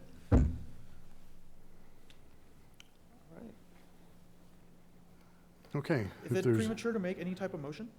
Well, I think we have other presentations that are coming, but do we? You don't want, we can just go ahead and move? No, how about no action? Yeah, no, I know you have other presentations to go through here. So this is Public Works, Cheryl. Every year, we are looking at the 5-year capital improvement projects. And this is the, oops. So this is the picture of the water main that we put up. Can I pause just for one second? Yes. I want to go back to the other topic, just so the public understands and the 3 people that are watching at home. All of this discussion was really part of why we pushed the university to add that public safety contract. Because when a lot of us were looking at what was happening, a lot of our law enforcement resources here in town that were assigned to Loma Linda were getting sucked in to the university on a constant basis. And so we in a sense bifurcated that, and now the university is picking up that cost and handling that for us, which is great because that allows a lot of the services we were being, I don't want to say deprived of, because it wasn't anything nefarious or, intentional, but we've actually kind of improved our public safety kind of stance because of some things like that. So we've been proactive in those type of approaches. It's just, we understand we gotta get creative and figure out other things. Sorry. I'm glad the mayor bring that up, because yes, we increased the cost to add a deputy, but at the same time, it's offset by the university. So, I think follow-up question on that. So since we did that, have we been in a bigger deficit? what do you mean by deficit? Sorry, deficit's the wrong word. Has the increase outpaced, the increase of using law enforcement outpaced the increase of other parts of the budget? No, because if you look at earlier, for next year, the increase for police is 4%, which is about the same as what we increased in our. Right, so I'm talking about when we made that change, when we had the university take more responsibility Yes. for their end, since that time period, not right now. So when did that change happen? Oh, it's Last been- year, No, no, no, no. less than that, I think. No, he's talking about when they first started the contract. That's been, what, 4 years? 4 years ago? 4 years already? Time fly. But before, it was 18 hours, which is recently Right, that's what- increased it that's- to 20 hours. That's what he's 24 asking. He's hours. asking is, when did we start the contract with them? Was it Yeah, 3, 4 years 3, ago, 4 when they years ago? when they started construction. And the we new- just this year, they increased the amount of hours that they wanted, and so it added, but that's a pass-through that we're Yeah. not paying for. So I think the question I'm getting at is, has the budget committee been talking about this for the past 4 years, or is this something that sprung up last year? And if it just sprung up last year, was there a particular reason why?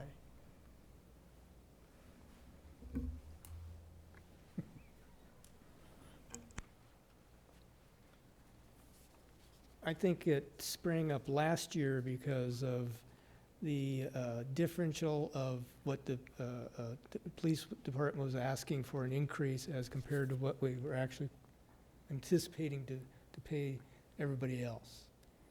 We were asking almost a decrease for everybody else to try and make offset. That's what happens when we don't produce enough revenue to cover both sides, is that one side gets a little bit more of a problem than the other side. So that was my original question. Has that increase outpaced the increases for all other services that we have? Not next year, but like the previous 4 or 5 years. I don't know how to answer that question.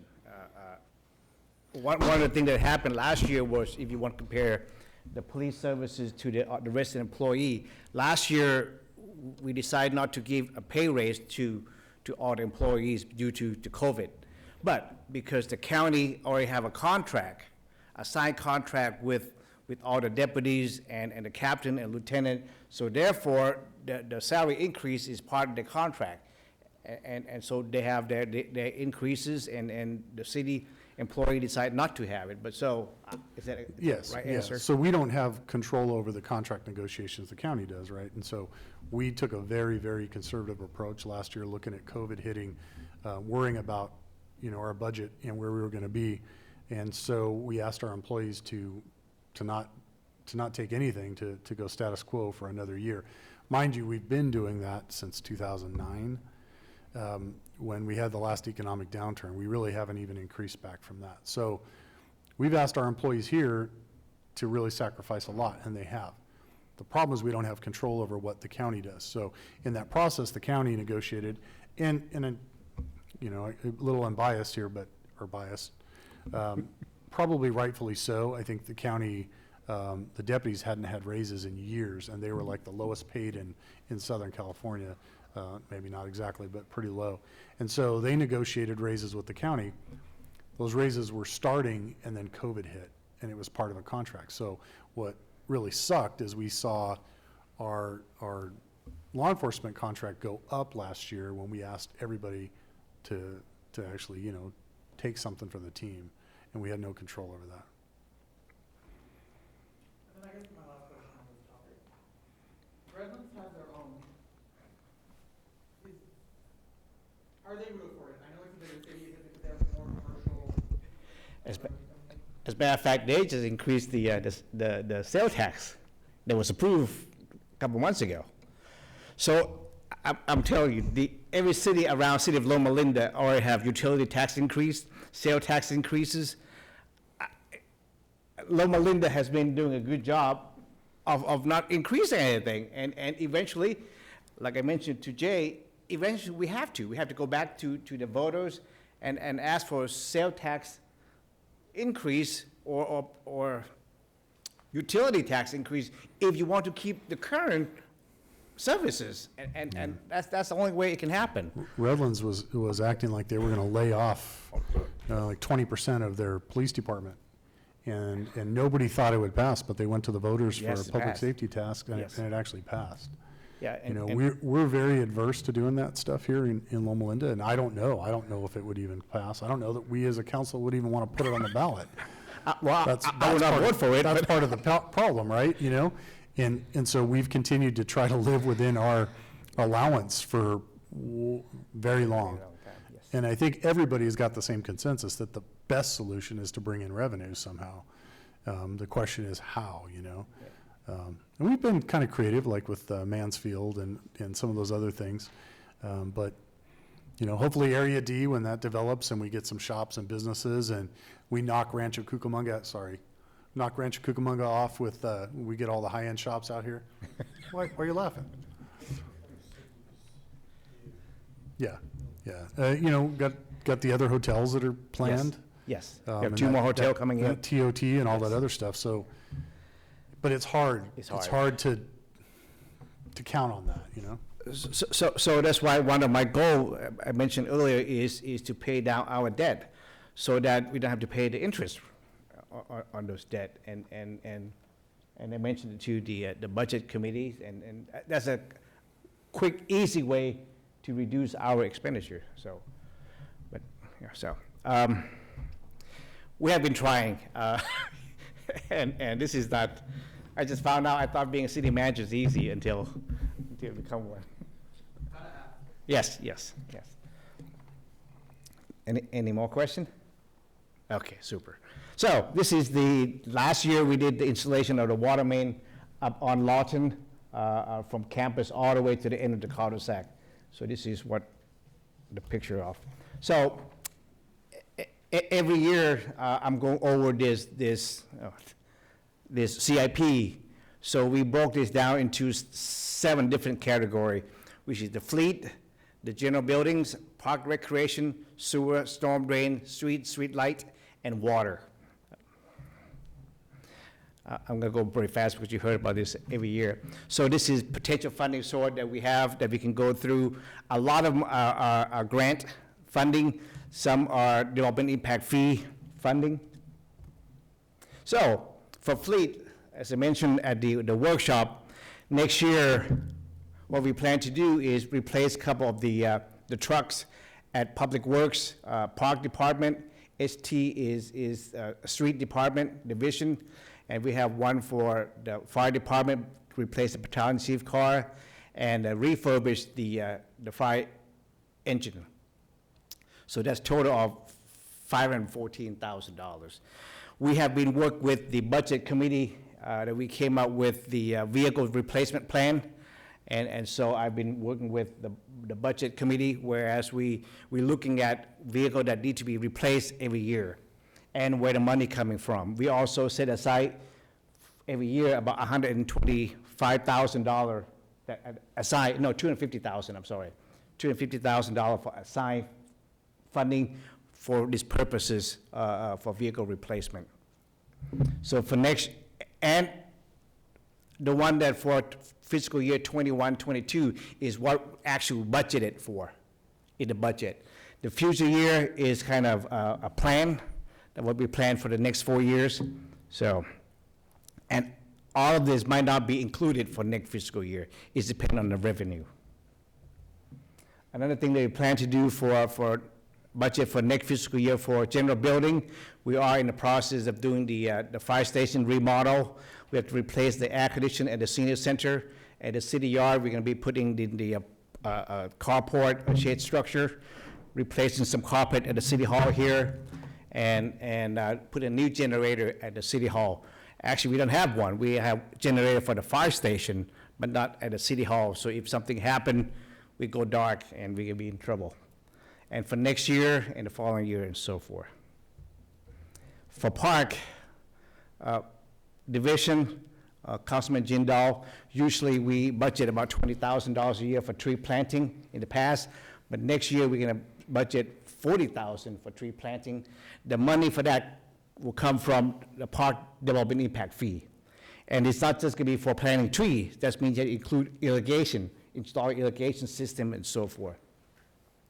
We plan to, we receive, to install the security lighting and a camera at the city park, parking public places, heritage park improvement. We have another building that we moved from Lennar Home track that we moved to the Heritage Park that we plan to improve it, upgrade it, and then we'll find tenant to move into and get the rental revenue for that. We plan to install the walking track at the Linda Bailey Park, and the reason for that is people complain that they get too scared to walk down Beaumont Avenue because cars are going too fast. So what I propose is we can put in a walking track for them. Is that what your traffic study's for, or no? No, that was traffic count. Yeah, oh, okay. That's traffic count is different. So we install, and again, all this funding come from the park development impact fee. We receive a lot of that this year, and it's come from the KB Home, Lennar Homes that contribute into the park development impact fee. We'll plan to install the ball field lighting at the baseball field. We received a $192,000 grant from the state park bond money. And so we're gonna put in the match, total $315,000. Right now, we have 3 ball field at the baseball field, of which 2 already have the lighting, and I'm gonna install the last one. So my goal is to bring this back to the city council in the next month, July or August, to award a contract to the contractors. Sewer, we plan to replace or install a new sewer pump station at the end of Juanita Street because the elevation is lower. We have to pump the sewer up and go to the sewer main, so we're gonna put a new pump. Storm drain, we don't have a lot of money in the storm drain fund right now, so we're not planning to do anything out of storm drain money. But next fiscal year, we plan to widen California Street from Orange to just south of Park Avenue, which we will install the new storm drain in that street, because every time it rains right now, it's flood. But the money will not come from storm drain fee. It will come from transportation, the regional transportation fund and traffic mitigation fund. So I put that storm drain in to pay for by the traffic money. Okay, street improvement. As I mentioned, California Street widening from Orange to just south of Park Avenue. I am working with Lennar Home right now. They will install the traffic signal at the intersection of California Street and Orange. And by the time it's completed, we'll close off the mission at the California Street, and the traffic will come and route through Lennar track and come out. Been waiting for that for like 4 years. Come on. Yes, so it's coming. They already ordered the traffic signal. Okay. And I already received the right-of-way from Laura Romero's, J.C. Romero's okay. daughter. So it's free right-of-way. We already have the right-of-way almost all the way to the church, and so that's coming. We plan to do pavement rehabilitation on Barton Road from campus all the way to Waterman, which we are working with the city of San Bernardino, because part of it is in the city of San Bernardino, where we'll do all the work, and then they will reimburse us for it. We plan to do pavement rehabilitation on Orange Grove and Academy and Parkland, and we plan to replace the water main at San Juan and Evans Street, and after that, we will grind and pave Stewart Street, Rancon and Kenyatta, and all this Evans Street and San Juan. We also plan to do a water line replacement at Cottonwood, Mead Street, Mead Court, Mead Way, and the street over there. And after we replace all the water main, we'll grind pave the street. And also, we will plan to pave the street on Bryn Mawr, between Lawton and Newport, and that section. And when that medical center, spinal cord, completed their improvement at the southwest corner of Barton Road and Newport, what we'll do a survey seal at that street. And then that will be for next fiscal year. And if we have money left over for next fiscal year, then we might do some survey seal on the street that planned for next year. And first comment is, traveling throughout the Inland Empire, in my view, Loma Linda's got the smoothest, best paved streets in the valley. I think we outpace anybody, and I know you work hard at that, and I'm Yes. impressed and appreciate it. The question that I have is, I don't know if anyone else watched 60 Minutes last night, but they had a story on bicycles and cars and buses all trying to share the same space. Yes. And they looked at a number of cities in Europe, and I think it was Copenhagen.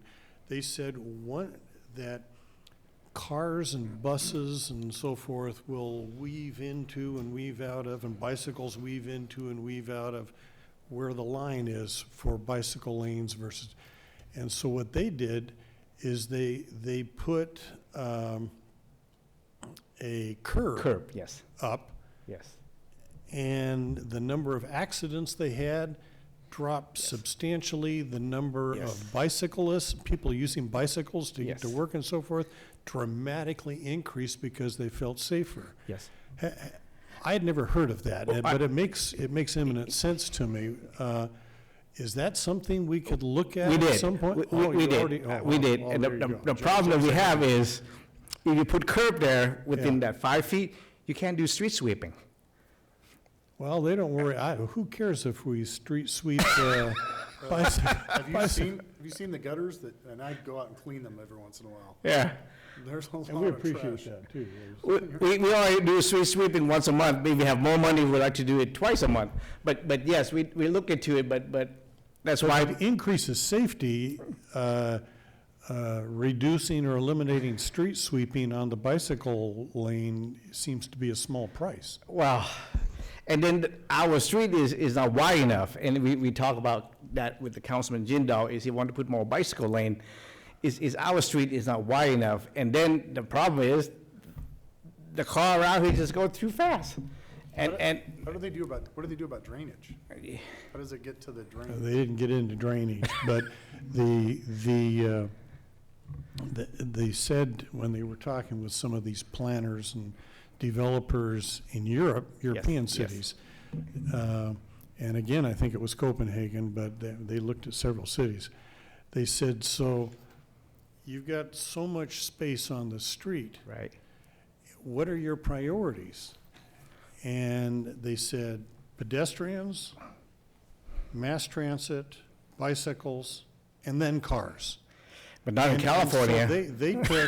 they took 4-lane streets Yes. and reduced them to 2 lanes, Yes. so they had enough space for bicycles going both directions.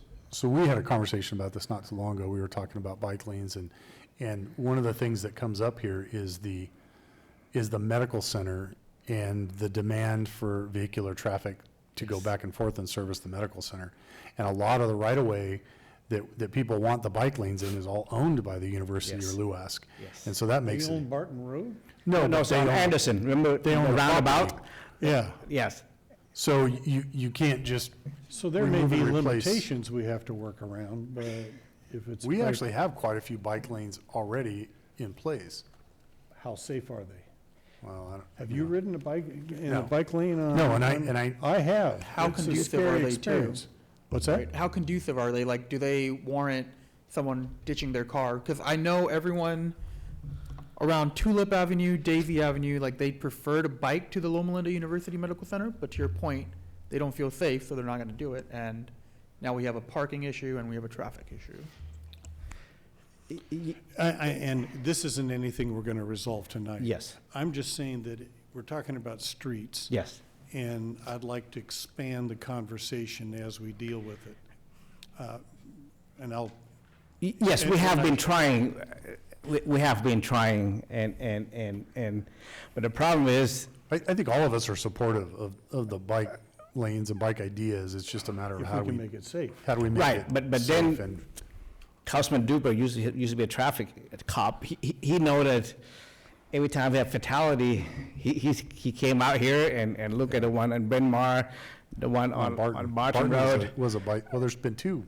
right? Three. Three that are bicycles. So within this past, was it 5, 6 years? Yeah. We do have fatality. So, again, in Europe, the issue is, what are our priorities? Yes, but I'm And- sorry and- for. And the priorities have a significant influence on the type of traffic and the safety. Yes, I agree with you, but when you talk about priorities, I'd be interested to know if those communities or those cities service big institutions like we've got here.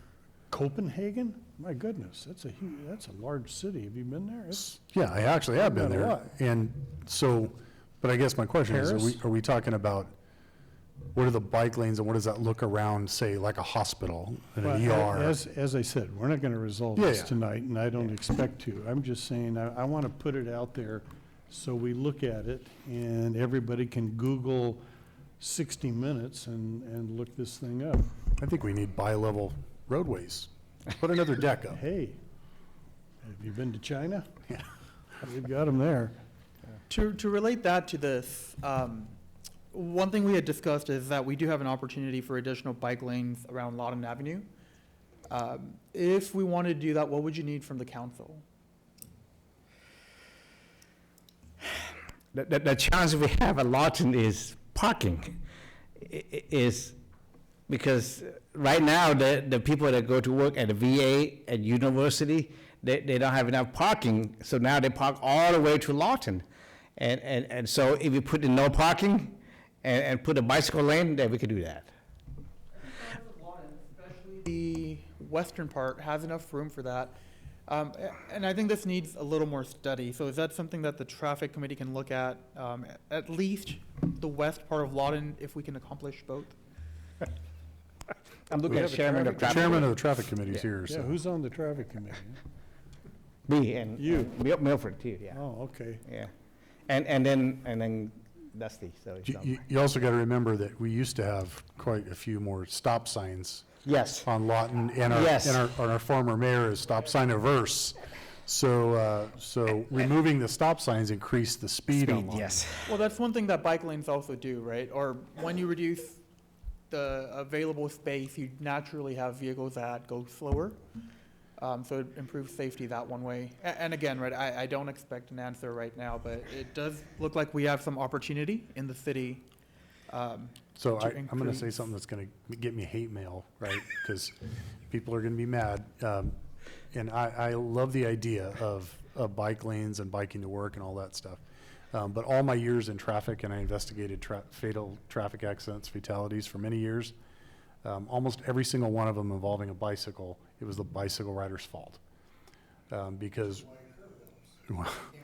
with the exception of the one on Barton, because that one that was another car went turn, into him. yeah.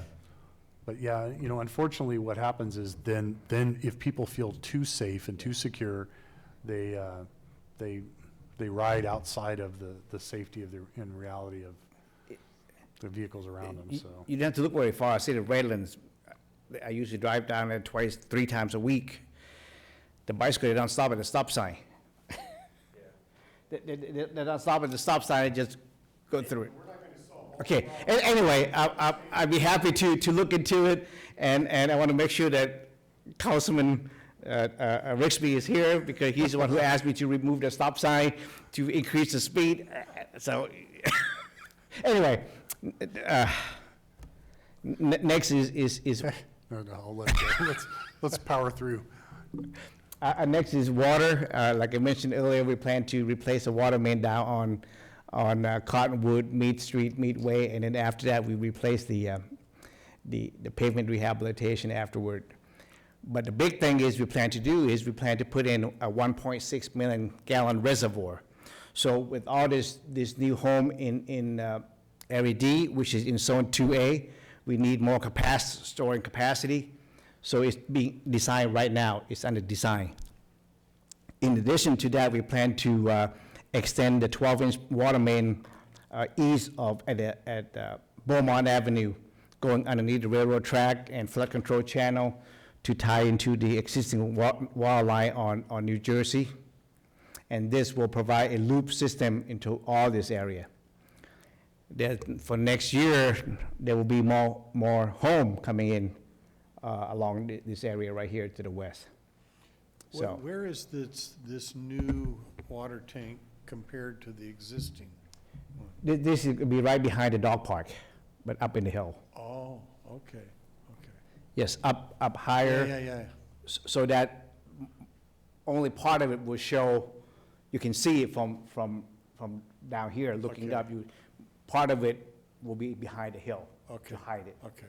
And all the drainage will spill over or will drain to the back into the detention basin to the back. So that's my plan. That's in my 5-year CIP, so. And I'm running out of projects. Consistently, that's one of the things I tell people. I would challenge anybody, now somebody's gonna go out and do it. I challenge anybody to find a pothole in this city. I think JARB has like a radar that goes off if something starts to sink, and Public Works is on top of all that stuff, and I know it. So, anyway, Got two questions. For the for the tree planting, is the park committee deciding on type of trees and where to plant them? Or who's responsible for that? Not the park committees. What we do is we will go over, I'm looking at Jay because his wife is on park committee, and we will go over where they would like to see trees. And a lot of time is within the public right of way and in the park. So we have been doing that. And the type of trees, we narrow it down to 4 or 5 different species. And the reason for that is we want to make sure that it doesn't lift the sidewalk or curb, and it provide color. And some are annual, like comfort trees, which is in front of City Hall here. It's green all year long. Crepe myrtles, they have color in the spring. Jack-o'-lantern have purple color. So is So the question was, does the park committee do the deciding, or is it a different entity? No, it's me. I presented it to the park committee and they talked. Got it. We have staff who the park division. Thanks. Second question, so if we wanted to put the community garden on here, because we do have tree planting, is that something we could do, not this year, but in future years? As a matter of fact, for this current fiscal year, the money that we used to purchase all the trees over there came from this park tree planting program. And for all the supply for the irrigation pipe that we put in, the money come from park money Got it. and maintenance money, park maintenance money. Thank you. okay, let's move on to Council Bill R 2021-25. Is that correct? Yes, 2021-25. Approving the adjusted appropriations limit. Finance? I didn't prepare a report, but that is just stating that we are not exceeding the limit of appropriations for the city, and it's a calculation that has to be done each year, required by the auditors, and it's also audited by them. Do we need to vote on it? It gets Yes. approved with all of the other reports. Mhm. So these are just items that need to be approved tonight for, Well, we The can move on to 22 the budget. investment policy, then you have that one too, or? that one remains the same. I didn't change anything, and it's just, it requires a formal adoption by council. So could we take the rest of these somewhat similar to consent calendar, or?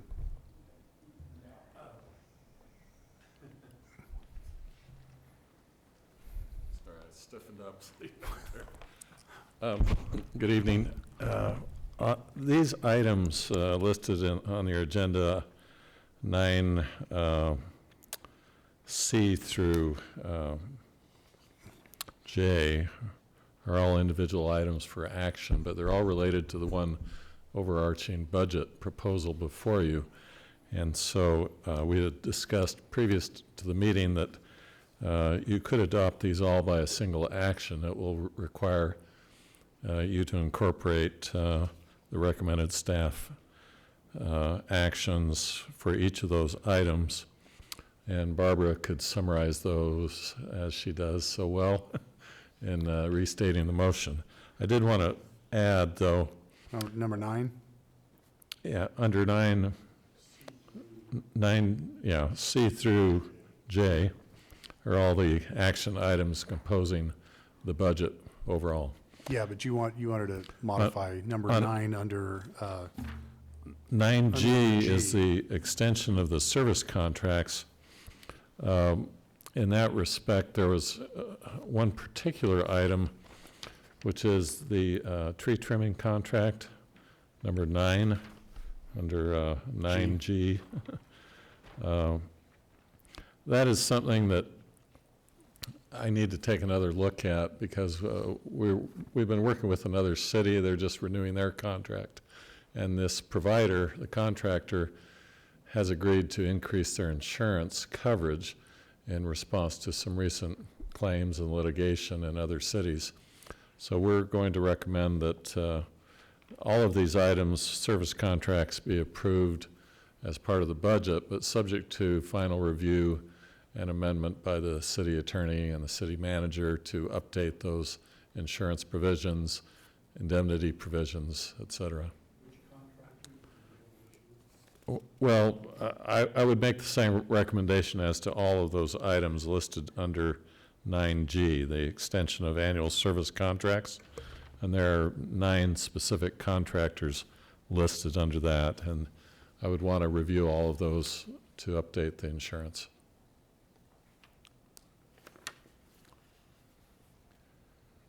So Barbara, if I just move what the city attorney recommended, you have enough notes to know what the motion is?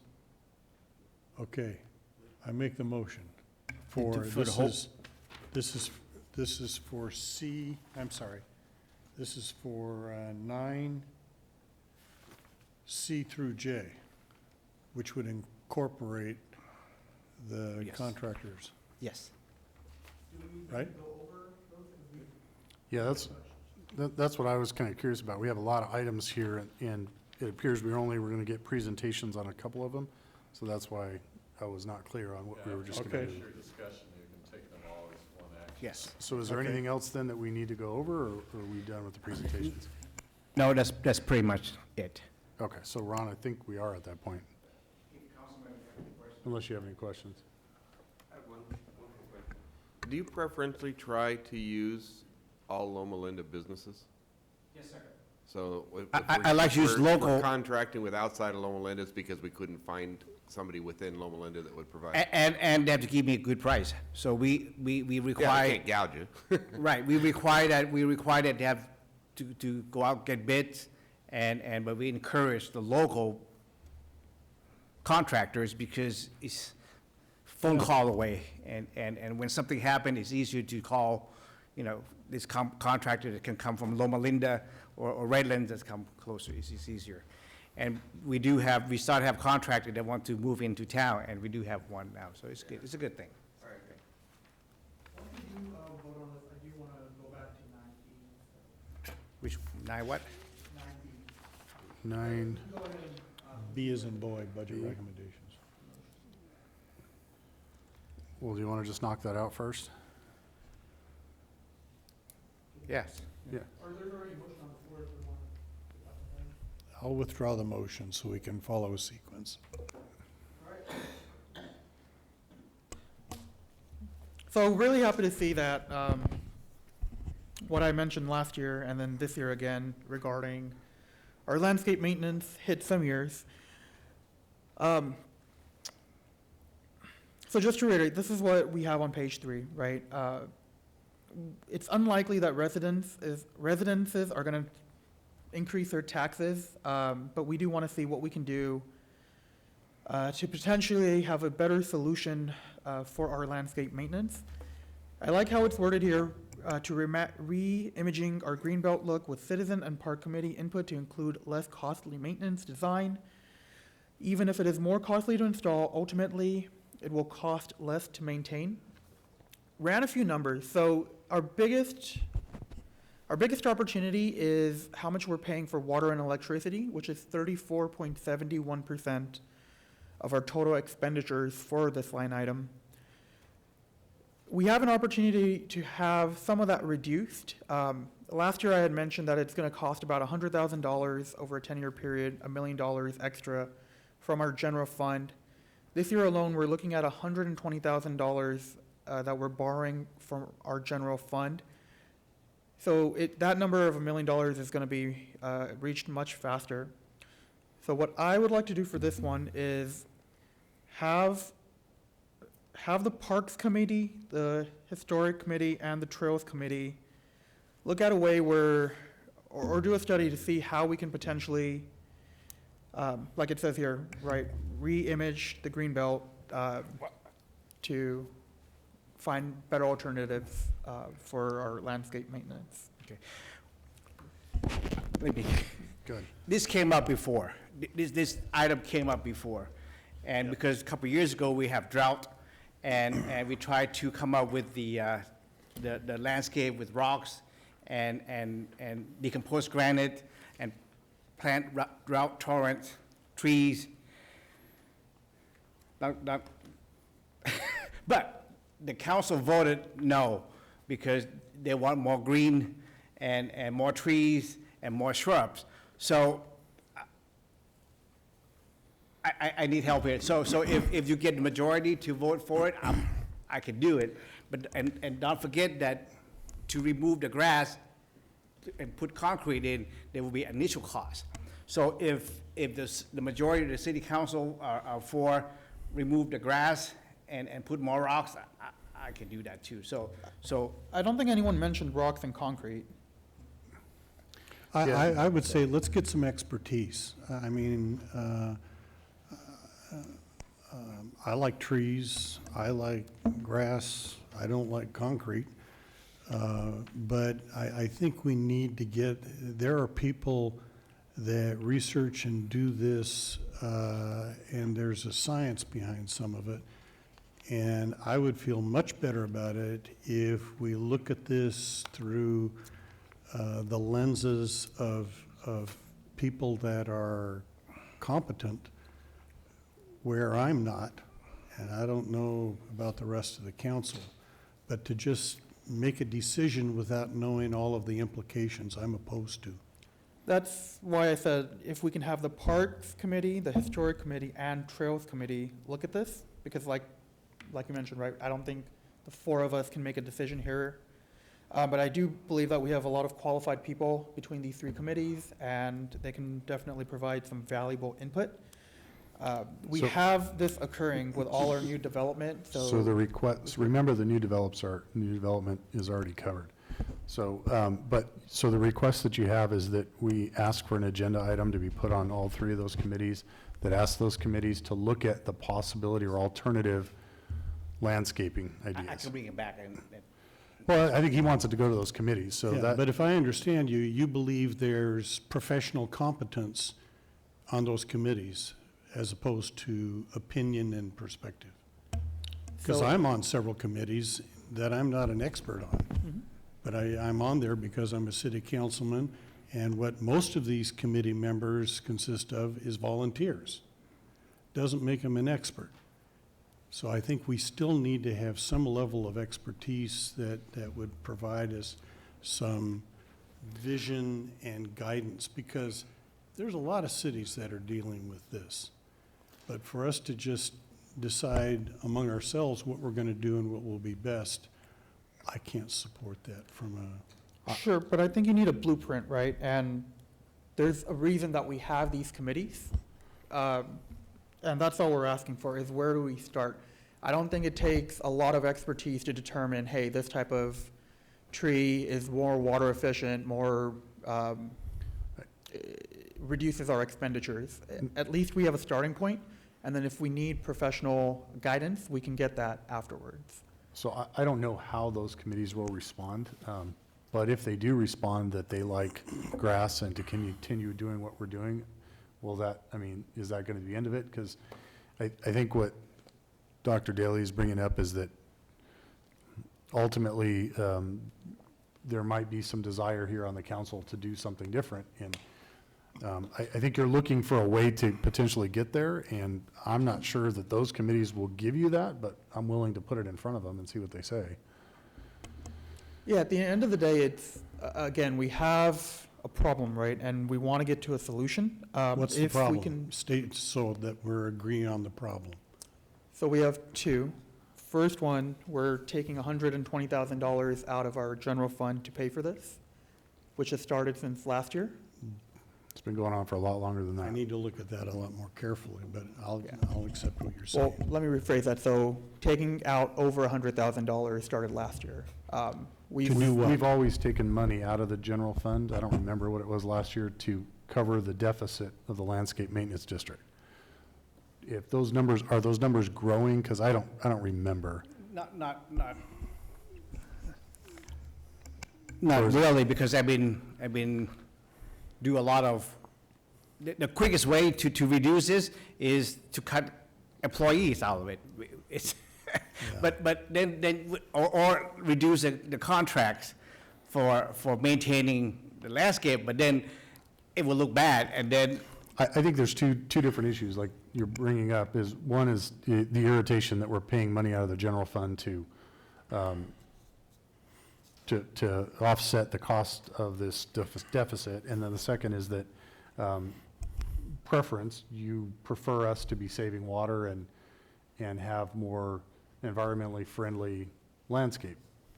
There was a proposal, I actually think our city manager is the expert here.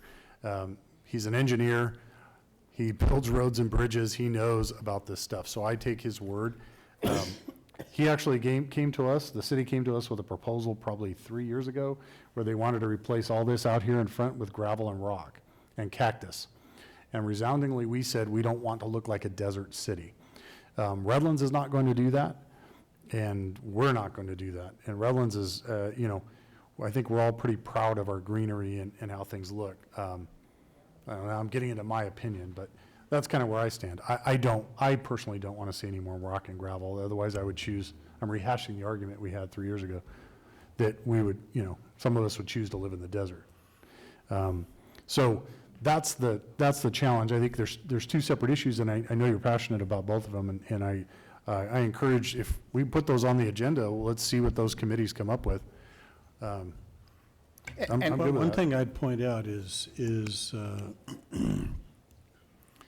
at the I-10 Mountain View intersection where that Shell station is, okay, that island was put in, and I mean, Jarb can tell you, I'm touching bases with him all the time because they've got rocks and whatever in there, and there's weeds growing up all the time. And Public Works has a terrible time keeping up with the weeds just in that one little area. I can give you multiple other examples, but we're not going to, there's no reason to use city council time. But no, I stand by what I said. I do think there are people that can answer those kinds of questions. I can't.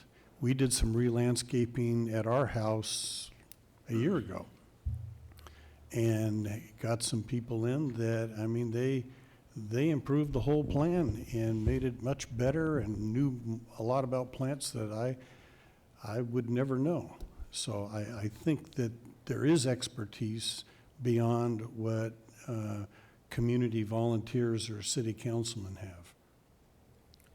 So completely agree with everything you said. No contention on that point. Again, I don't want just rocks floating around throughout our city.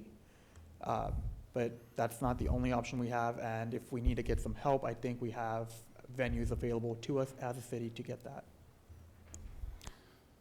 So at this point, we just put something on the agenda Sure, for those sure, three groups to sure. ask them what their position is. Yes, and just like, Councilman, just like street sweeping, right now, because we want clean street, that's why we spend money in general fund to do a street sweeping. It's the same thing with the landscape. If you want to have a landscape look nice, and you have to pay for it, and the money might have to come from general fund, just like we use general fund to clean the street, and that's kind of. I'd be happy to do that. Yeah, and just to reiterate, whatever we do is gonna cost money, right? If we decide to replace something, it's gonna cost money. But I think the goal here is if we can make it, first, obviously environmentally friendly, second, cost less in the long run to maintain, I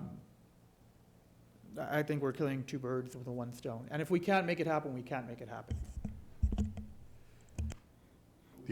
The ultimate answer is just like we talked about raising taxes earlier, is to go back to those districts and ask those people to voluntarily contribute, which, well, I mean, but you know what? I mean, it could. I mean, who knows? Crazy things happen. My educated guess is they would not vote for that. Anyway, okay. That's solved. We're good. Send it to those committees and see what the committees say. Okay. All right. I think we're ready for that motion, Dr. Daly. Yeah, you're good with the motion. All right, so all we need is support. She's been practicing. We have a second. Madam Clerk? Okay, and the motion is to approve the proposed budget for fiscal year 2021, 2022, accept the Budget Committee recommendations, approve the 5-year capital improvement program, adopt Council Bill number R-2021-25, approving the 2021-2022 adjusted appropriations limit, approve the investment policy, approve the grants, the COPS grant expenditure plan, approve the extension of the following service contracts for fiscal year 20, and my apologies, that should read 2021, 2022, subject to final review and possible revisions by the city attorney and the city manager for the Gopher Patrol, Golden West Landscaping, Loma Linda Heat and Air, St. Francis Electric, Kellermeyer Burgeson's Pristine Environments, Adopt a Highway, Wildan Financial Services, Facility Protection Systems, and West Coast Arborists. Adopt Council Bill number R-2021-28, modifying wages, hours, and other terms and conditions of employment for the members of the Professional Administrative Employees Association, the Loma Linda Public Works Employees Association, the Loma Linda Professional Firefighters Local 935, Fire Management, and unrepresented employees. And adopt Council Bill number R-2021-27, adopting the 2021-2022 fiscal year budget for the city, and Loma Linda Housing Authority Bill number R-2021-01, adopting the 2021-2022 fiscal year budget for the Housing Authority. Councilman Jindal? Aye. Councilman Leonard? Yes. Mayor Pro Tempore Daly? Aye. And Mayor Duper? Yes. And it passes. Thank you very much. Thank you very much. Do we have any reports of council members? Two things here.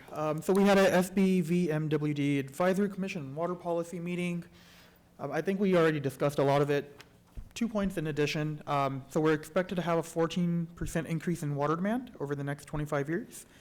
And then we have over 100 projects to secure water supply, recycle, infrastructure maintenance, stormwater, et cetera, which is going to cost about $600 million, with a lot of them starting in the next 5 years.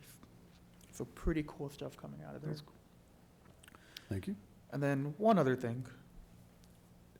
There was a report there was a question regarding drones from some residents. Looks like in the south side of Loma Linda, we have drones flying around. So I was wondering, what is our policy on drones? And the issue here is that we have people feeling uncomfortable with drones on top of their houses because they feel like they can be spying on them. Is there anything that we can do about that? I don't know, you just heard the chairman of the water district talk about the water district flying drones over, right, to take pictures of property. I think the reality is that there's a lot of things that are taking pictures above us. But that being said, there may be some privacy issues and laws being broken if they're directly trying to spy on people and do shady shenanigan type things. I'm looking over at law enforcement. I'm not exactly certain. Yeah, I don't know. We don't have anything directly outlining it. No. Ours is done with aircraft, not drones. Big difference. 30,000 feet, right? Same thing, Same thing. just a different level. And there's plenty of satellites, I think, that know what everybody's doing anyway. They But, can't see in your window, though, at least. window level? Not the, See, now that might be a little more nefarious. I'm not sure about that. I would just encourage you to have them contact us if they feel uncomfortable about a situation. We're happy to come out and evaluate the situation, and if there's some action that we can take, we'll take that appropriate action. That sounds like a good idea. do other cities have laws that require drone operators to be licensed? Those are FAA regulations. Nothing at a city level? That, hey, you can't fly it in this area? Well, restrictions are put in, but restrictions typically surround like airports, military installations, security value areas, things that, it's more at a federal level. I've never heard of a city having any type of regulation, but I don't know. It could be. There's a drone school, but I mean, we're talking now professional level drone school at the airport that they're touting that's just kicking off. But that's not, I think what we're talking about here are personal drones. Yeah, it's kind of hard to enforce. I don't know how to enforce. I can guarantee you, if something comes into my yard low enough to be at window level, it's probably not leaving my yard. Just saying. Just saying. But some of the other stuff that's high flying, I don't know. I guess last question on that, so having a drone over your house, wouldn't that be the same as having any other piece of property on someone's house? Like if I bring my car and I go ahead and park it in someone else's garage, is that different from having a drone on top of my house? So there's some legal definitions here that you get into. So if from standing at my yard, I can easily look into your yard, then that's different than if I were to go up and drill a hole in the fence and look through. Does that make sense? Or climb up on a ladder and look over, or look up through your window directly versus being inside my bedroom and looking through my window into your window. So generally, the courts have held, if there's, what's the language? If you guys come up with it, help me out here. Like if you have to take some direct affirmative type of action to see further than the average naked eye, so to speak, then potentially there's an issue. But, right? Yeah. Yeah. Well, I just took a moment to pull up, there is a statute in state law, Civil Code 1708.8, which prohibits the entry into a person's airspace for purposes of taking pictures or violating their privacy, where they have an expectation of privacy as far as their activities. So there is some state law. We would be preempted from adopting our own, I believe. So Is that penal, or what's that? It's in the civil code. So there's probably no criminal penalty attached to it. It's probably more of a civil issue. Yes. So you could potentially sue somebody if you know where the drone's coming from. Yeah. And what's your personal airspace? 100 feet, 300 feet? I designate 30,000 feet above my house, so I want all flights to route around my place. But So I guess to summarize that, you can't have it above your house or above someone else's house, but if it's above your house and you're peeping into someone, it's fine. no. I think I if wouldn't interpret it that way, but I'd have to, it's a fairly lengthy statute. I could give you the reference and we could look into it further, but it is something the state has addressed over the years, but On may a not case-by-case basis, I think the best thing is to contact law enforcement and have them kind of evaluate and see what it is. All right, thank you, thank you. All right, I just had a quick thing I want to see if the city manager can speak about publicly, so everybody's on the same page, we all know. I get a lot of questions about when the new parks are gonna be open, and plenty of people are already sneaking in underneath the barriers and using the new parks. Questions about lighting, when are the lights gonna come in, when are the pickleball courts gonna be open? And as many times as I try to tell people that we technically don't own them yet, but maybe we need to reiterate that there's some liability and some other issues if you're willingly going into those spaces. And then how soon can we take possession of those parks? Yes, I do receive a lot of questions regarding. And this is the park by Lennar Home, which is, there's two parks. One just north side of Mission Road, and it's a smaller park, and another one is at the end of Bryn Mawr and Park Avenue, which is kind of, right now, kind of hiding in between the houses at Lennar Home. The city have not accepted those park equipment yet, and the reason for that is they have to perform maintenance on it. They did hydroseed the grass, and it turned out that the grass is the wrong species, so it's die on the spot, so we asked them to reseed those grass. The detention basin. Those drainage issues, The right? drainage issue that also act as a dog park. The last rain, it turned out that the water did not percolate. So we're working with them right now to try to come up with a solution to make sure that the water percolate. After we accept all those park playground equipment, the restroom, all this, we have a year for called maintenance period that the homeowner, the home builder is supposed to maintain it for 1 year. I talked to the project manager. I said, well, if it's 1 year, then I'm gonna keep it closed because due to the liability, if somebody used the playground equipment and fell out of it, and then they can sue the home builders. So what we can do is we can reduce that, if the council approve, reduce that from 1 year to 6 months, and then the city will be responsible for it. Well, I think we want it to be right, so I'm not in favor of us accepting something until it's correct. So I'm more concerned about the drainage issue. Yes. And some of those other things that they need to fix. Yes. So that's my thought process, is I don't want to accept anything that's not correct. Okay, then thank you.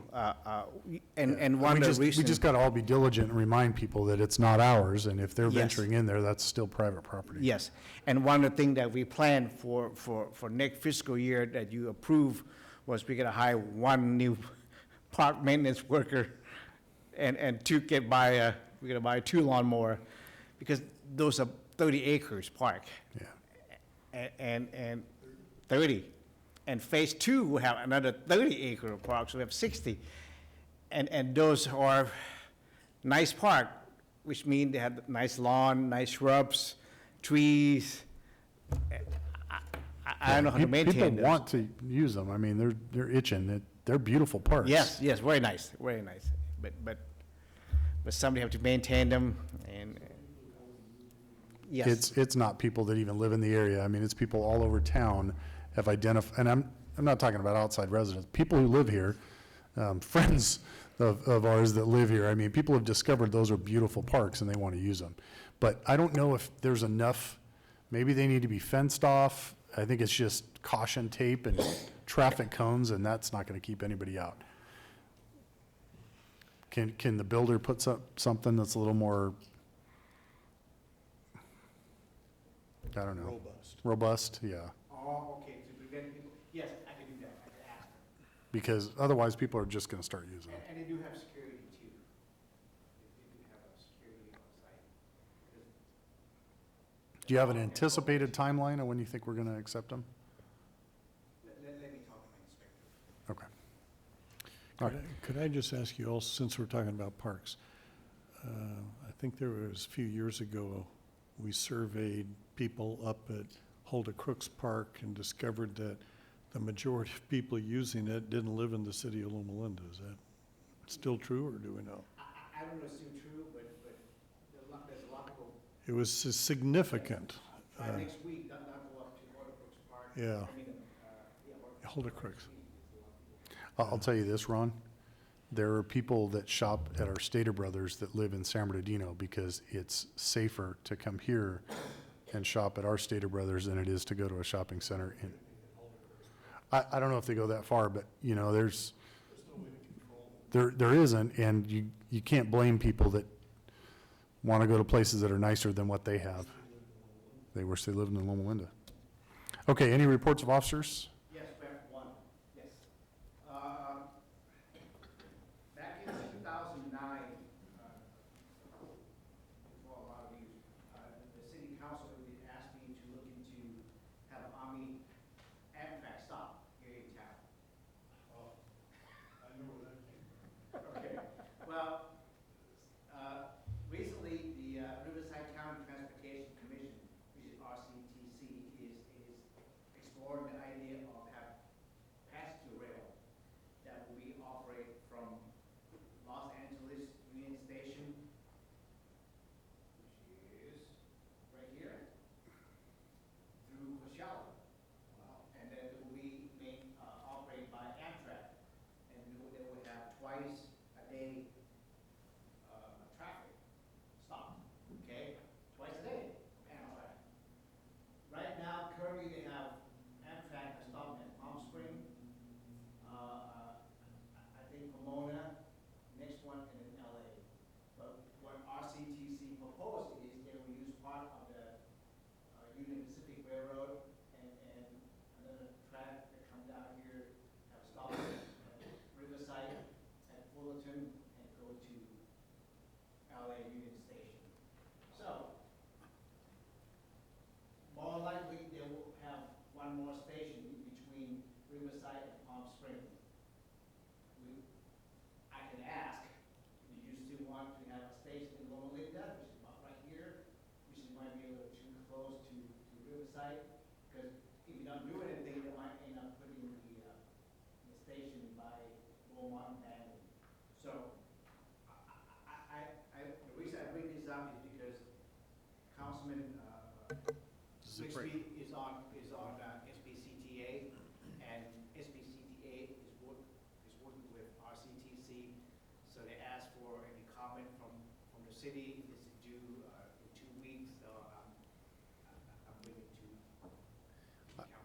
I think you should individually poll each council member, including Dr. Rigsby, just to make sure, but I will tell you, I'm not in favor of that. Because I My don't want recollection a is station or a the stop to attract more homeless or The anything else here in premise town. behind the request was historical largely because there used to be a railroad station at the bottom of the mound, the hill where the School of Public Health is. And that it would be nice to have it there. And then there was talk about it being at the end of, what was it? Benton Street, yeah. I agree with the mayor. In today, you know, 20 years ago, that was maybe a little different, but in today's world, that attracts challenges. And then I want to point out, since Dr. Leonard lives right here, there might be more train traffic that go crossing at Beaumont, which at this time is a great crossing at Beaumont and Whittier, but because we already have a quiet zone, that one wouldn't happen. I just leave it right. Does our quiet zone trump their idea, or no? They don't care. Okay, I got it first. You get a comment or? No, I mean, I'm already outvoted on this one, but. Go ahead. I think I need more information, which we're not really making an official decision here. But from my understanding, having another station, first of all, if I want to go to LA, it makes it easier for me. But second, I thought train stations generally bring in more commerce. There's nowhere along that line that's got any place for commerce. It's a current existing rail. So more commerce is what SBCTA is doing right now is called Arrow. Yes, you know, Arrow train, which is to be from downtown San Bernardino to University of Redmond. But from downtown San Bernardino, you can connect to the metro at Mount Vernon and Second Street and go all the way to LA. It's more work than if I just had one in my backyard. Yes. Okay. Okay, that's it. All right. That will close our city council agenda. Let's open, or we already have the housing authority open. Do we have any items to be added or deleted? No, sir. I'll entertain a motion for the consent calendar. First and a second, Madam Clerk. And the motion is to approve the items on the Housing Authority consent calendar. Councilman Jindal? Councilman Leonard? Mayor Per Tempore Daley? Aye. Mayor Duper? Yes. It passes. Thank you. Do we have any oral reports or public participation? Seeing nobody running down here. Any chair or member reports, reports of officers? Seeing nobody jump up. We'll close the housing authority and open up the successor agency. Mr. City Manager, do we have any items to be added or deleted? No, sir. Anybody want to speak on any item not listed on the agenda? Again, I don't see anybody running down here. We'll jump to the consent calendar. First and a second. All right, Madam Clerk. The motion is to approve the items on the successor agency agenda consent calendar. Councilman Jindal? Aye. Councilman Leonard? Mayor Per Tempore Daley? Aye. And Mayor Duper? Yes. It passes. Thank you. Okay, and then we will adjourn the successor agency. Thank you, everybody. Have a good evening.